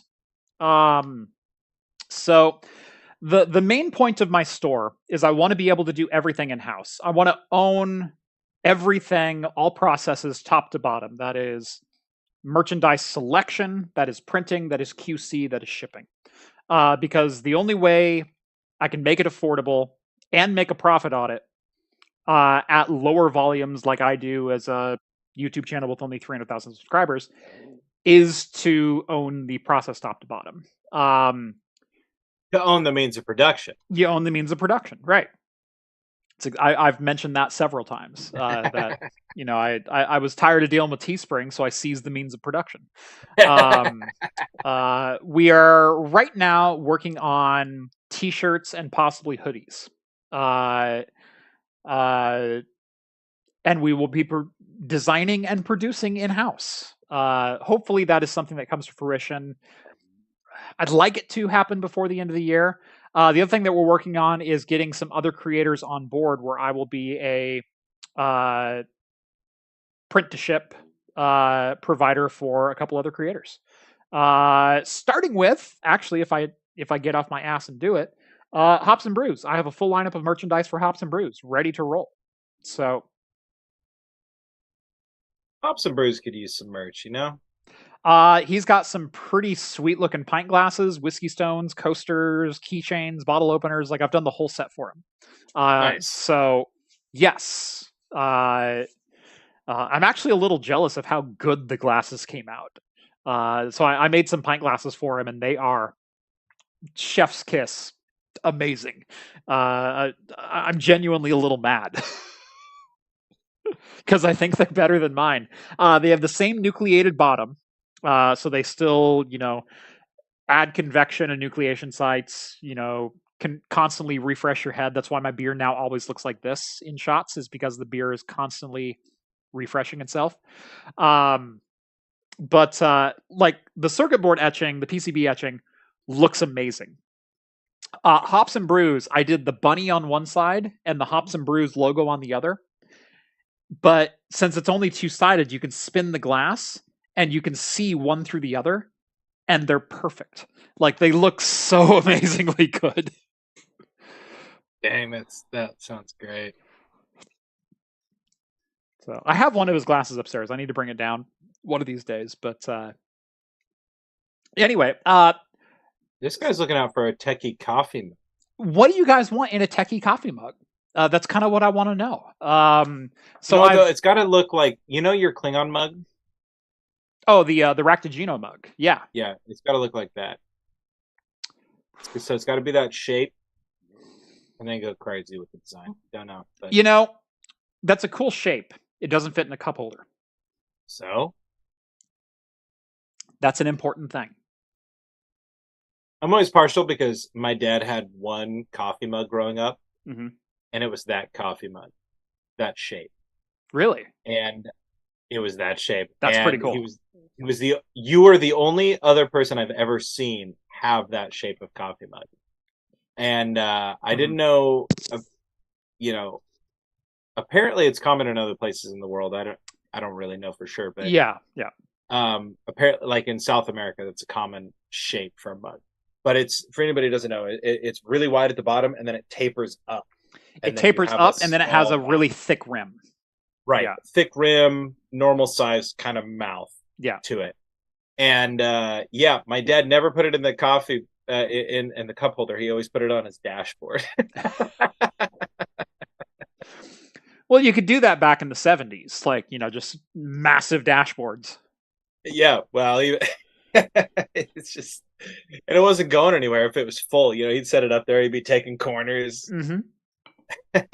Unless he was really getting after it, it was staying there. Yeah, see, my grandpa was a trucker, and so he always had the Thermos brand thermos. He always had the insulated thermos that would keep coffee hot, and I mean like scalding hot for like 48 hours. Oh, yeah. He had one of those.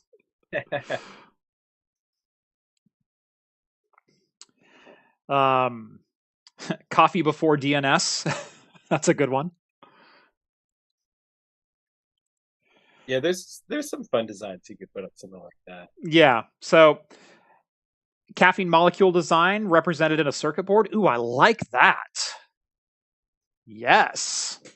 That's pretty clever, actually. We do a coffee and an ethanol, implying it's a little vodka in your coffee. I like that. Yeah. But who puts vodka in coffee, though? No one. That's awful. I mean, brandy, sure. Little Irish in your coffee, yeah. But if you add the whiskey when it's too hot, it'll just evaporate all your alcohol. You'll lose all your ethanol like that. That happen? Oh God, yeah. So what's really funny is people don't understand chemistry and how chemistry works. Even if you mix liquids, there's still elements that exist in their own form. That's why when you mix alcohol with a substance, or that's how distillation works, where boiling points of liquids can exist at two different points within the same liquid. That's why you can distill alcohol out of a solution and get a higher proof alcohol. It's because you're burning off the alcohol with the rest of the liquid not boiling off. So if you heat a liquid up to 180 degrees, you can boil the alcohol out of a liquid. If you have coffee that is 180 degrees and you add a shot of Jameson, you're going to immediately boil off all the alcohol and just get the whiskey taste left over, the lipids and the oils and whatever flavor compounds were there. But you're going to boil off that ounce of alcohol, like just gone. So yeah, Interesting chemistry. Important stuff. Only add alcohol to iced coffee. That's your craft computing tech tip of the day. It's too late for me. It's been 10 years of doing it the way I'm doing it. It's been working. I mean, you get good flavor by adding, an Irish whiskey to a black coffee. But you're not necessarily getting the alcohol with it. Been lied to. The boomers lied to me. It's not the only thing they lied about. They just take and they take, Jeff. They're probably letting their coffee cool down to 160 degrees before adding their booze. No, because real men don't drink coffee that way. Yeah. I gotta have bourbon in it. If it ain't Jim Beam, then it ain't. Will it make you Irish? Well, I don't think they'll give you a passport, but I don't know. I'm not a ship captain when I drink a little Morgan, so.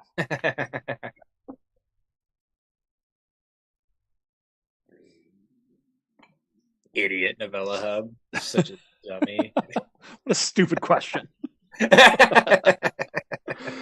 Anyway, Intel had some announcements this week at Intel Innovation. The largest of the two we'll go ahead and cover now. First off, they unveiled the official architecture of Meteor Lake, which is their upcoming 14th generation CPU. And we finally have tiles hitting the consumer side, or chiplets, as AMD called them, on the consumer side of Intel's chip lineup. Formerly, it's only been Sapphire Rapids of the Intel Xeon lineup that has received the tile architecture. That is trickling its way down onto at least the mobile CPUs, and likely coming in 14th generation CPUs as well. There's a couple interesting things here. So they're going to offer these in very similar packaging to the current Rocket Lake lineup, which is a combination of performance cores and efficiency cores. But it seems that they are going to package the I/O die with the efficiency cores built into it, and then package the performance cores on separate tiles. It's a little bit of a different approach than I think anyone was really expecting. And so here's a little bit of that. The other interesting thing that they're doing is they're adding Intel Xe graphics as its own GPU tile, which allows them to drastically increase the amount of GPU horsepower they're putting onto these dies. So I've talked about this at length, and I think this could be a game changer when it comes to low-powered, specifically the handheld market that AMD has dominated for a very long time. That we know AMD can make a GPU with 20 compute units or 24 compute units. They did it in collaboration with Intel before with the Intel 8809G, back with the Skull Trail or Skull Canyon Nook. There's the name. Skull Trail was a dual Xeon board that failed terribly. But because the GPU is on its own tile, they can vary the size of that independent of the SoC, independent of the CPU, and scale that really as high or as low as they want to go. Now, Intel may not be there yet as a GPU manufacturer, but prior to AMD bursting onto the scene with APUs, remember that handheld gaming computers like GPD Win and things like that simply used Intel CPUs with integrated graphics, all the way up to the GPD Win 3. It was all Intel with just integrated graphics, and we hope it's a low enough resolution that we can play these games at. AMD has kind of upped the game, and they included, 8 Vega cores, and then 8 RDNA 2 cores, and then as of late, you've got chips like the Z1 and the 7840U, which have 12 RDNA 3 cores. So we're getting up there, but we're not approaching anywhere close to what AMD was capable of on a bespoke GPU chiplet or tile that they let Intel use like 6 years ago. That had 20 compute units on it of their it wasn't Polaris, it was the generation before that, of that GPU model. And I've always wondered why. That is. Why isn't AMD tiling off their APU?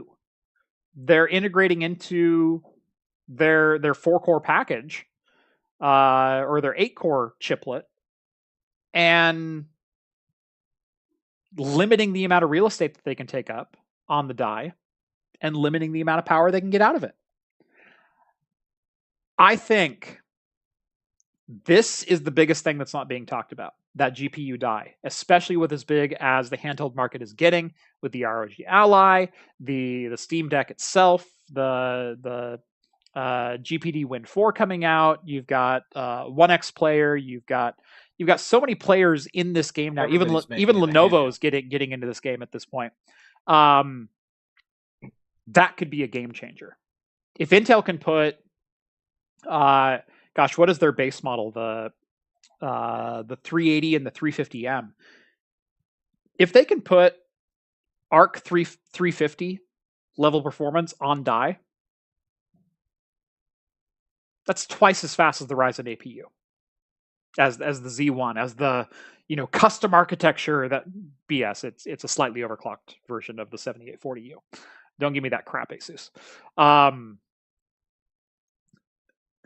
But if they can put 16 or 20 or 24 compute units, that's twice as fast as the AMD 780M.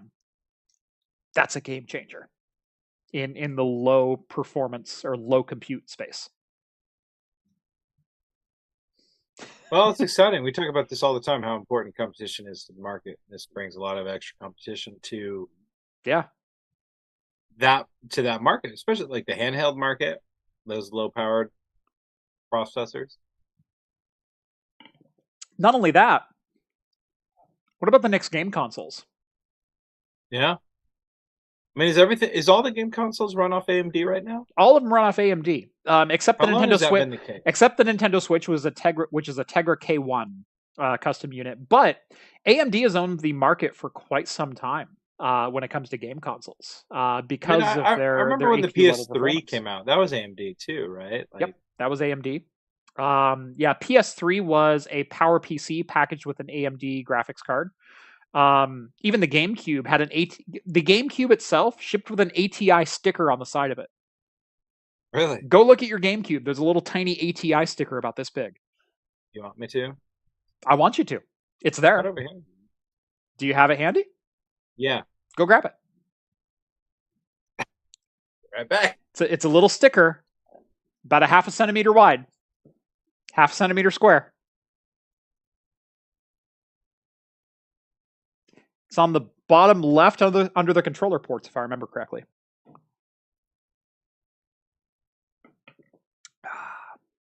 Riveting show as we wait. There's some other news about that Intel came out with. And he's coming back. Here we go. Bottom left under the controller port, right? Oh no. My bad. But it's there. He's right. Let's see. Come on, focus. There you go. Yeah! Powered by ATI. Every GameCube shipped with an ATI logo, which was AMD which AMD purchased ATI Graphics in 2004. Love it. So yeah, AMD's had a stranglehold on the graphics market for quite some time when it comes to consoles. And for the longest time, a lot of consoles use PowerPC or some other foreign architecture. As of recent versions, the PS4 and the Xbox One, they started going x86 for their root, and they went AMD because AMD went, "Hey, we got 8 cores. We'll throw you 8 cores," whereas Intel was going, "We'll give you 2." Remember that whole argument in 2017? Yeah. So I'm excited to see a return to competition and competing in a new space that's really never existed before. That is high performance graphics in an integrated package. Yeah. Give me CPU compute and mid-range graphics, not entry-level graphics, not like 1080p. If I turn everything down to low settings, I'll like, AMD's desktop APUs or even the ROG Ally. You're still 1080 low. Like, let's not get over our saddle here.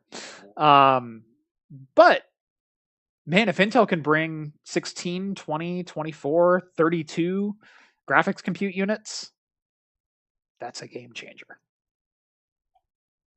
It's gonna be fun. That'll be fun. And that's I think the thing that's being overlooked most of all is that GPU chiplet tile. Sorry. Intel also announced a new series of Xeon CPU that is launching, aimed at telecoms. Now, AMD a couple of weeks ago announced AMD EPYC Sienna, which was also aimed at telecoms, which was a single processor based server, essentially using what Intel refers to as efficiency cores. Now, Ian Cuttress did a fantastic piece over on Tech Potato about AMD Sienna and Genoa and the current architecture and lineup of AMD's EPYC CPUs, in which he kind of broke down, specifically talking about Sienna. It's amazing the density that you can reach and the power to performance ratio that you can reach when you're not trying to hit 5 gigahertz on a core. If you scale down the amount of power and frequency that you're expecting out of a single core, the amount of compute density you can hit without those super high single-threaded targets is insane. And he pointed out to AMD Sienna as 64-core, 128-thread, only available in a single processor, but that's still an insanely dense system, hitting 3.2, 3.4 gigahertz, moderate speeds, but blazingly fast if you came from even, an EPYC Rome CPU. Those only hit 3.2 at their turbo frequencies. But there's a huge market that is not necessarily looking for single-threaded performance. They're looking for incredibly dense multi-threaded performance. And the more cores you can give us, the better, but we want all those cores to be very low power because they're very stupid, simple tasks that these things are running. It's routing for a telecom closet. It's a top-of-rack server to simply handle network traffic or serve as a router for a municipal ISP or something like that, where it doesn't necessarily need balls to the wall speed. It needs to handle 1 million IOPS. And so AMD goes, you know what? We can answer that call. We'll lower clock speeds and expectations on AMD EPYC, and we'll give a 3 gigahertz max, but we'll give it 64 cores and we'll make it affordable. That sounds like a winner. And I agree. That does sound like a winner. Until Intel announced a 288 core Sierra Forest CPU that comes out in December. Now, 288 cores. They'd previously hinted that they'd be bringing a 144 core CPU to market. Now, this is using Intel's efficiency cores, which do not have hyperthreading. I think that's important to note here. Okay, but they had officially stated that they would be bringing a 144 core CPU to market. And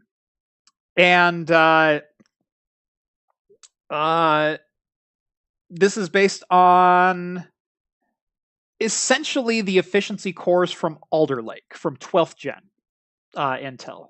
They might be on 13th gen. They might be on Rocket Lake, but I think these are 12th gen Alder Lake based chips, or same density, same technology, that kind of thing. But 144 cores. They didn't say it was on each chiplet on this CPU.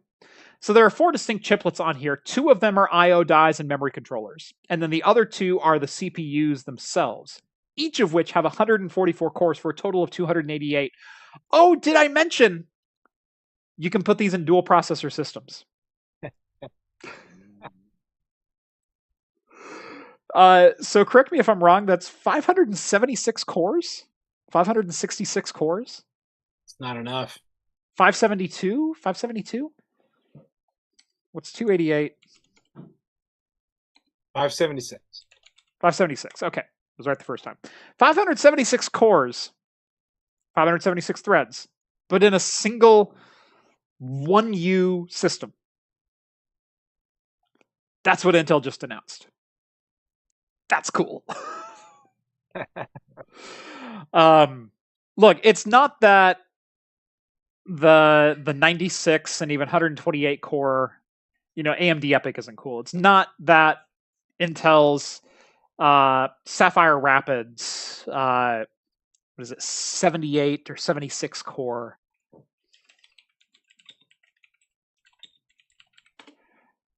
Gosh, what is the max? 60 core. 60 core for Sapphire Rapids, the 8490H. It's not that isn't cool either. But Sapphire Rapids is based 100% based on Alder Lake performance cores. So you get 60 performance cores in a single chip, which, holy crap, performance cores are fast. I don't know if you knew that. But 288 times 2 efficiency cores, that's also quite fast. I love the idea that in 10 years, this could be like the next generation of craft computing's like bread and butter, Like not us, but like another craft computing. I wouldn't even give that long, because look at the timeline for when did Sandy Bridge become affordable for craft computing to buy? At like sub $100 prices for server grade Xeons. It was 6 years after it launched. 6. Yeah, so there you go. So shoot. That being said, these Gen Z craft computers. I have a line right now on a Cascade Lake server that I'm very excited about. That I'm looking at putting 4 nodes together in a cluster for like $1,000 with 8 CPUs. Cascade Lake, Skylake X, like 6th, 7th generation DDR4, like the whole, sub $1,000 cluster, 4 nodes, 8 CPUs. That's only 6 or 7 years old. 2017 is when they launched. Craft computing, alive and well. Yes. The spirit of you Xeons are alive and well. Still sticking true to their roots. Can Linus say the same? Huh? Well, he's not an unboxing channel anymore, so no, he really can't. Yeah. What an idiot. Hey, he really blew it. He really should have stuck to unboxing. Let's see. Novella Hub keeping right along with us. Beer number 3, Drecker Brewing, Cuddle Buddy Double IPA, 8.2%, 4.1 on Untapped. Good Lord, you are getting up into those rankings. With a 4.4 to start the night and a 4.1 to end it. Fargo, North Dakota. Good old Fargo. You know what I'm saying? Like the movie. Yeah, I'm familiar with the movie. It's place. No. Put Temple OS on it. Okay, but can it run Starfield? Here's the thing, Starfield, for all of its criticism, you didn't bother optimizing for PC. You people don't know what you're talking about. But secondly, while it does require a good amount of CPU horsepower to run at its upper frame limits of like 60 FPS, it doesn't require a whole lot to hit 45. And even then, when I tweaked graphics settings and whatnot on the One X player, the One X Fly, I got like 55 FPS at 1080 low on a Ryzen embedded handheld. Doesn't take a lot of horsepower. So yeah, I don't think the question is, can 288 cores run it? It's, if you divide that by 8, how many can it run? And can you have enough GPUs to sustain that? I'd love to see how many Starfields I can run on a virtual gaming system. Right. Potential future video. Starfield earns the distinction of being my first and only Steam refund. Really? Yeah. Oh, that's right. You couldn't play it yet. Never could get it running. Yeah. I spent way too much time trying to solve it. I know what it is with your thing, which is why I'm expediting your other thing. So I think it boils down to my OS. It's the OS version. Because I'm on the enterprise operating system. And yeah, so I built Rett a system with LTSC, but it was LTSC with 1803 on it. So he's on a 5-year-old version of Windows 10. Yeah. So if I was on, I think I read, I did the research, and it was like, if I'm on the latest version of LTSC, then it might work, but it definitely would work. Because everything else that you have meets and exceeds. You have a 2070 Super. You've got it felt like it should. I was so blown away. It kept telling me, because the error I was getting was, your graphics card does not meet the minimum requirements. No, that's not the problem. That's not the problem. So super not the problem at all. Yep. But I kept sitting on it and trying to figure it out, and I was like, well, I could use that $70 for something else at the moment. So normally I wouldn't have refunded it, but I did end up. And I thought they were going to fight me on it because it had been a long time. But they will, as long as you have fewer than 2 hours, and it's been less than 2 weeks, it's an instant approval. Yeah. And see, the 2 weeks thing is what I was kind of worried about, but I didn't know it was the 2 week limit. I was just like, I knew it was 2 hours. I was like, I'm good there. Yeah. Yeah, I'm a little heartbroken about it, but we'll get there. We'll get there. I still got to play Baldur's Gate 3, so it's not a total loss. I will say I did request a refund for No Man's Sky. Here we go, guys. I didn't get the refund even after trying to appeal it. Because I'd played it for 13 hours because I was kind of slow burning it, going like, hey, this is fun, exploring this planet, collecting all of its resources. I'm not going to hurry up and build my ship. I'm gonna relax for a little bit. And so I played 10 hours the first night, and then and I did that all in the world, just like going like, oh, what's the flora and the fauna? Let's scan everything. Let's explore the caves. Let's do that. And then I'm like, I'll get to space eventually. And then I woke up in the morning and I'm like, all right, let's get to space. And in 3 hours, I got to space. I visited like 6 other worlds, and I went, it's the same damn thing on every planet, isn't it? Yeah. Which, perhaps if you had bought an Xbox to play Fable after Peter Molyneux's center spread in Game Informer, you would have been prepared for it. But me, I was prepared for it. I loved No Man's Sky, but all the writing was on the wall, and it's just No Man's Sky is one that blindsided me. It really is. It blindsided a lot of people. And here's the thing. I've moved on. I don't blame anybody. I will say this, though. It's a damn good game today. If you still have the game, dude, go play it now. So good. Yeah.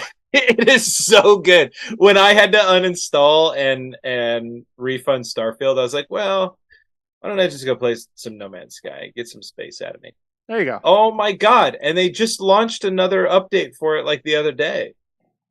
Every update they're launching is bringing game-changing content. And it's been that way. We've reported on it on Talking Heads for 5 years. Yeah. For 5 years. The game came out in what, 2016? No, 18. No. It was earlier than that. It was before, it predates Talking Heads. Yeah.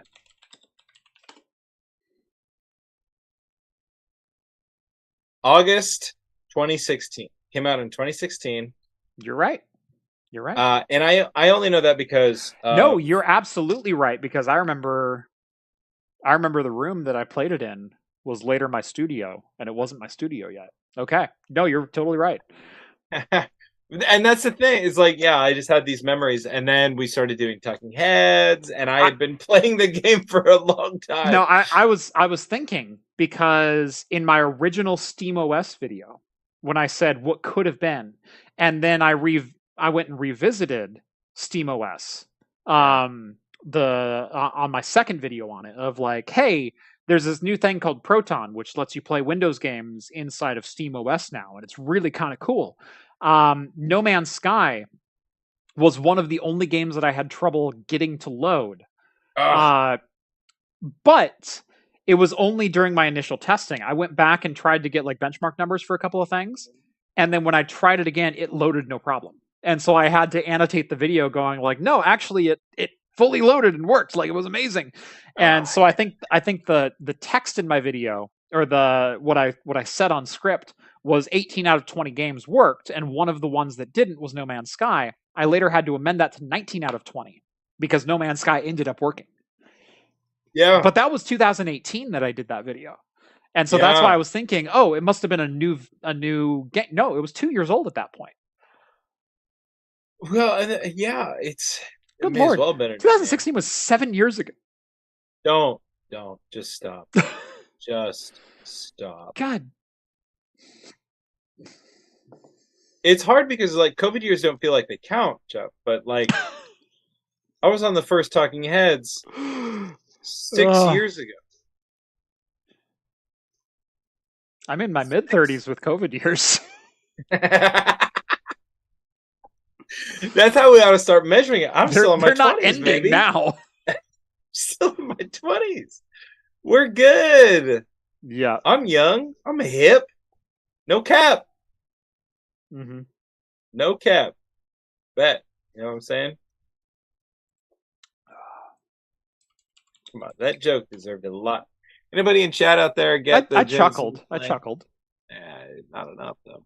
It wasn't a belly laugh, but I don't think it deserved it either. Oh, not enough.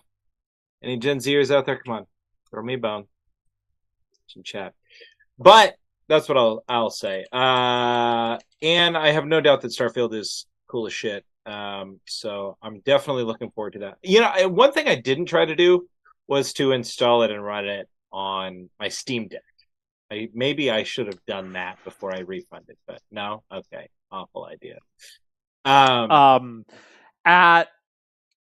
720, it might have done okay, and the Steam Deck might have enough power to run at that 1280 by 800 because it's an 800p handheld. At 1080, the Steam Deck does not have enough horsepower. But the only handhelds I've tried it on are my 1080p handhelds, and they run at 1080 low. And some of the more complex scenes will run at 30 FPS at 1080p. But maybe some of those scenes run at, 35 FPS on the Steam Deck at 800p. I don't know if it was graphically or CPU limited. It'd be interesting to know. But CPU is actually still fairly fast on the Steam Deck with Zen 2 4000 series. So if it was just GPU limited, it might run. It might be worth a shot. Oh, yeah. I wasn't sure. I saw lots of headlines talking about it. Tanmay says it works on Steam Deck after a few tweaks, but it's not fun. Mm-hmm. So, and that's all I need to hear. I mean, I got there's a couple of areas I can imagine chug. on Yeah. on the Steam Deck.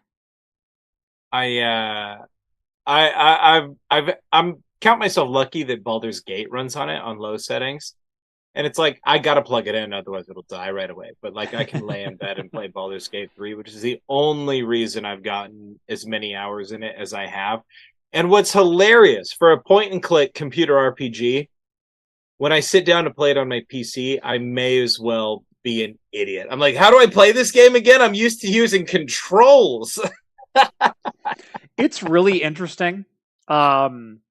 Because my Starfield playthrough has been about 50-50 controller versus PC. So I legit did the first 6 hours of Starfield on the One X Fly for that review. And didn't even intend to play that long. It's just like, oh, I'm into this game now. It's cool. And then I installed it on my main rig, which is the 13900K and RTX 3090, and I'm like, oh, this looks great at 4K Ultra. But that's keyboard and mouse, and that's how I feel games like this should be played. I love playing Bethesda RPGs with keyboard and mouse. Oh yeah. But says the guy who played Bethesda RPGs with a controller at first.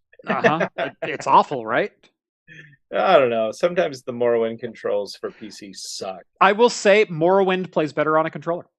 It does, because it's like the modern RPG controls became standardized with Oblivion. Right. Like after Oblivion, every RPG it was Doom 3 and Oblivion kind of hitting within like a 3-year period that went, here's the FPS controls, here's some extra RPG controls. It makes sense. Let's just do this.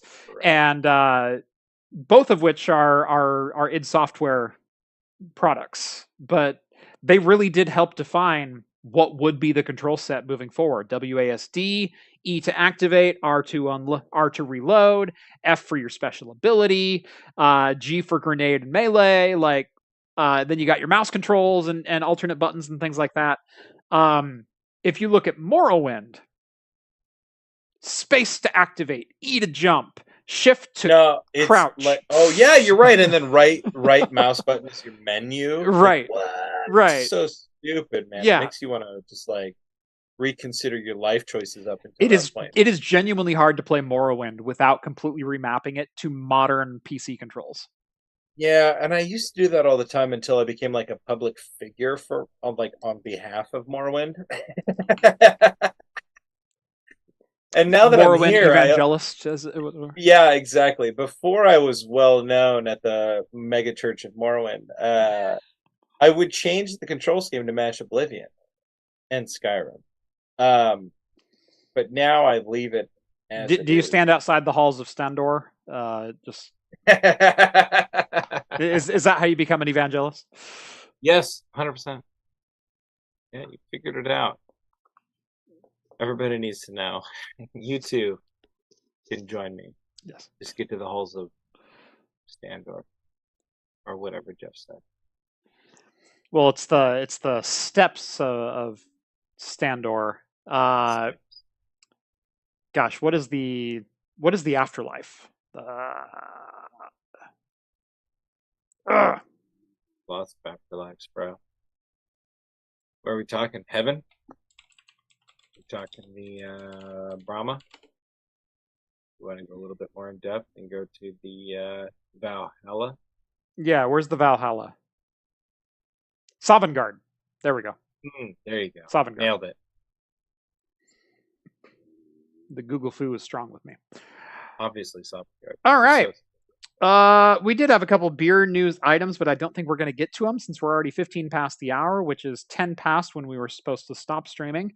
Hit the Intel news. Sierra Nevada has a pretty killer beer contest going on for beer lovers, where it is the Still the One contest. Great name, by the way. Still the One. Basically, they want to reunite lost friends. And so if you've lost touch with people and you want to rekindle lost friendships, submit your story, submit who your friends are, They will choose a couple of winners, and they will fly you out to Sierra Nevada's North Carolina facility, along with 5 of your friends, to brew your own beer together. Nice. I think that's freaking amazing. Isn't that?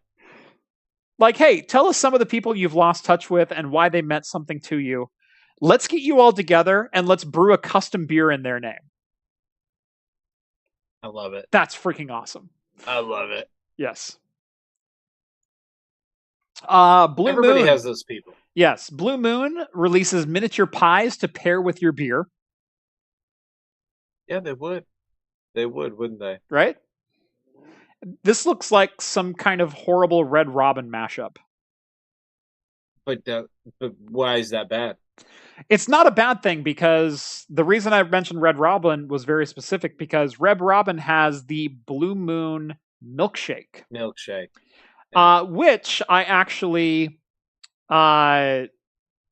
endorse wholeheartedly. Oh, fully endorse. It's a freaking so amazing beverage. It's so good. But secondly, also came up with my own recipe for it, and we did an episode of that over on Hops and Brews. So if you want to learn how to make a Blue Moon milkshake, I think we did it with a Fat Tire Belgian instead of a Blue Moon.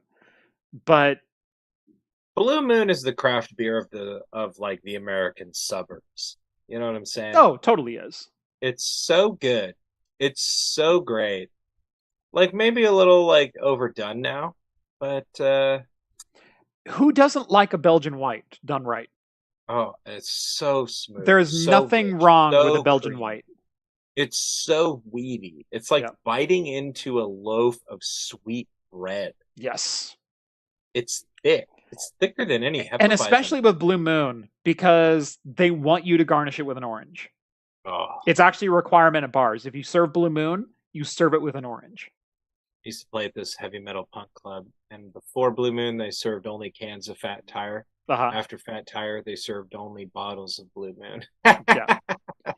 Yeah, you can serve it in bottles, but if you have it on tap, you have to serve it with an orange. You have to prove that your bar can cut an orange slice. Oh yeah. And we'll serve it with every pint. And now you have to prove that you can have a pie on hand. Right. Now you have to have a pie on hand. Looks delicious. Right. And then lastly, in beer news, Coors Light has a new nail polish, which of course changes color to prove that your beer is as cold as the Rockies. And in 7 out of 10 animal trials, it's not deadly to mice. So, well, there you go. So statistics are in your favor for this one time. It's only $7 per bottle at shop.coorslight.com. But you can save your money. You can go to craftcomputing.store and you can buy yourself something else. Might cost a little bit more than $7, like but anything. No, we have things for less than $7. I think. No, I have bottle openers. I think bottle openers are $8. Keychain bottle openers are coming shortly. I think those are going to sell for $4. But no, we have lots of things on craftcomputing.store. You can get coasters, stone slate coasters. There's floppy disk models. There's circuits. There's Craft Computing logo. We have pint glasses. Regardless of what it is, you can save yourself $7 right now. Don't go to shop.coorslight.com. Go to craftcomputing.store. Go to notltt.store. Go to, what was the other one? Big old F.art. Yes. I had one more too. I'm trying to remember what it was. Big old F.art. Big old fart. And you can buy yourself something fancy. Save yourself $7. Don't buy nail polish that changes color when your beer is cold. Yeah, I had another cool, useful thing. I had another vanity domain that was expiring a couple of days ago, and I don't remember what it was, but it was also forwarded to craftcomputing.store. So Big old fart was expiring. Yeah. And I bought it again. Did you? Good man. Good man. Anyway, yeah. We have slate stone coasters that are cut like floppy disks. It's one of my favorite things. They look dope.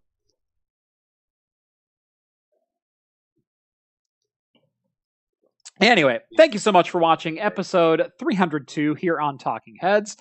Join us every Wednesday night at 6 p.m. Pacific time for the latest in beer and tech news. Follow me on the social medias at Craft Computing. He is at Rett is Awesome. Head on over to craftcomputing.store, grab yourself a pint glass, coaster, bottle opener, anything that can help support the channel. Everything is designed and made right here in-house by me on my laser cutter out in my garage. In a cave with a box of scraps. Yeah. Tony Stark made that. How is that line so iconic? It's Incredible. so good. It's incredible. It's Jeff because Bridges. the dude said it. It has to be. It really is. Oh man. Tony Stark made this in a cave with a box of scraps. Classic the dude W. You know? Yeah. Yep. Absolutely. Well, you heard it here. Go to craftcomputing.store. If you guys want to see what I'm up to, go to rettisawesome.com. You can send me a tip, retts.rent. Check out my band, themarionberries.com. There you go. Otherwise, like, I'm just living life. I'll be here in a couple weeks, coming back, talking about tech, talking about news, talking about beer, talking about craft computing. Why am I picturing Jeff in a robe in a garage? Actually, usually it's me in a pair of athletic shorts and sandals making the merch. Novella, that's just another Dresden Files meme. Okay. Right. We're just talking about the Dresden Files too much. No, this morning I drove my youngest to school in my pajamas with a pair of flip-flops on. And I got home and I said, hey, do we have any merch orders? And my wife goes, yeah, we've got like 6 of them. And I said, okay, cool. So I went out to the garage, printed off the merch orders, and made them right there in my pajamas. Nice. So if you had merch that you bought yesterday or today, I made them in my pajamas. I love it. There's a little bit of Jeff in every glass. Maybe a little too much Jeff in every glass, honestly, if he's doing it in his pajamas. Anyway, thank you so much for watching. And as always, we will see you next week. Cheers, everyone. Cheers, everybody. Thanks for watching and tuning in. Having a great evening. You're the best. We've enjoyed your presence and company on this stream. And we hope you turn in next week.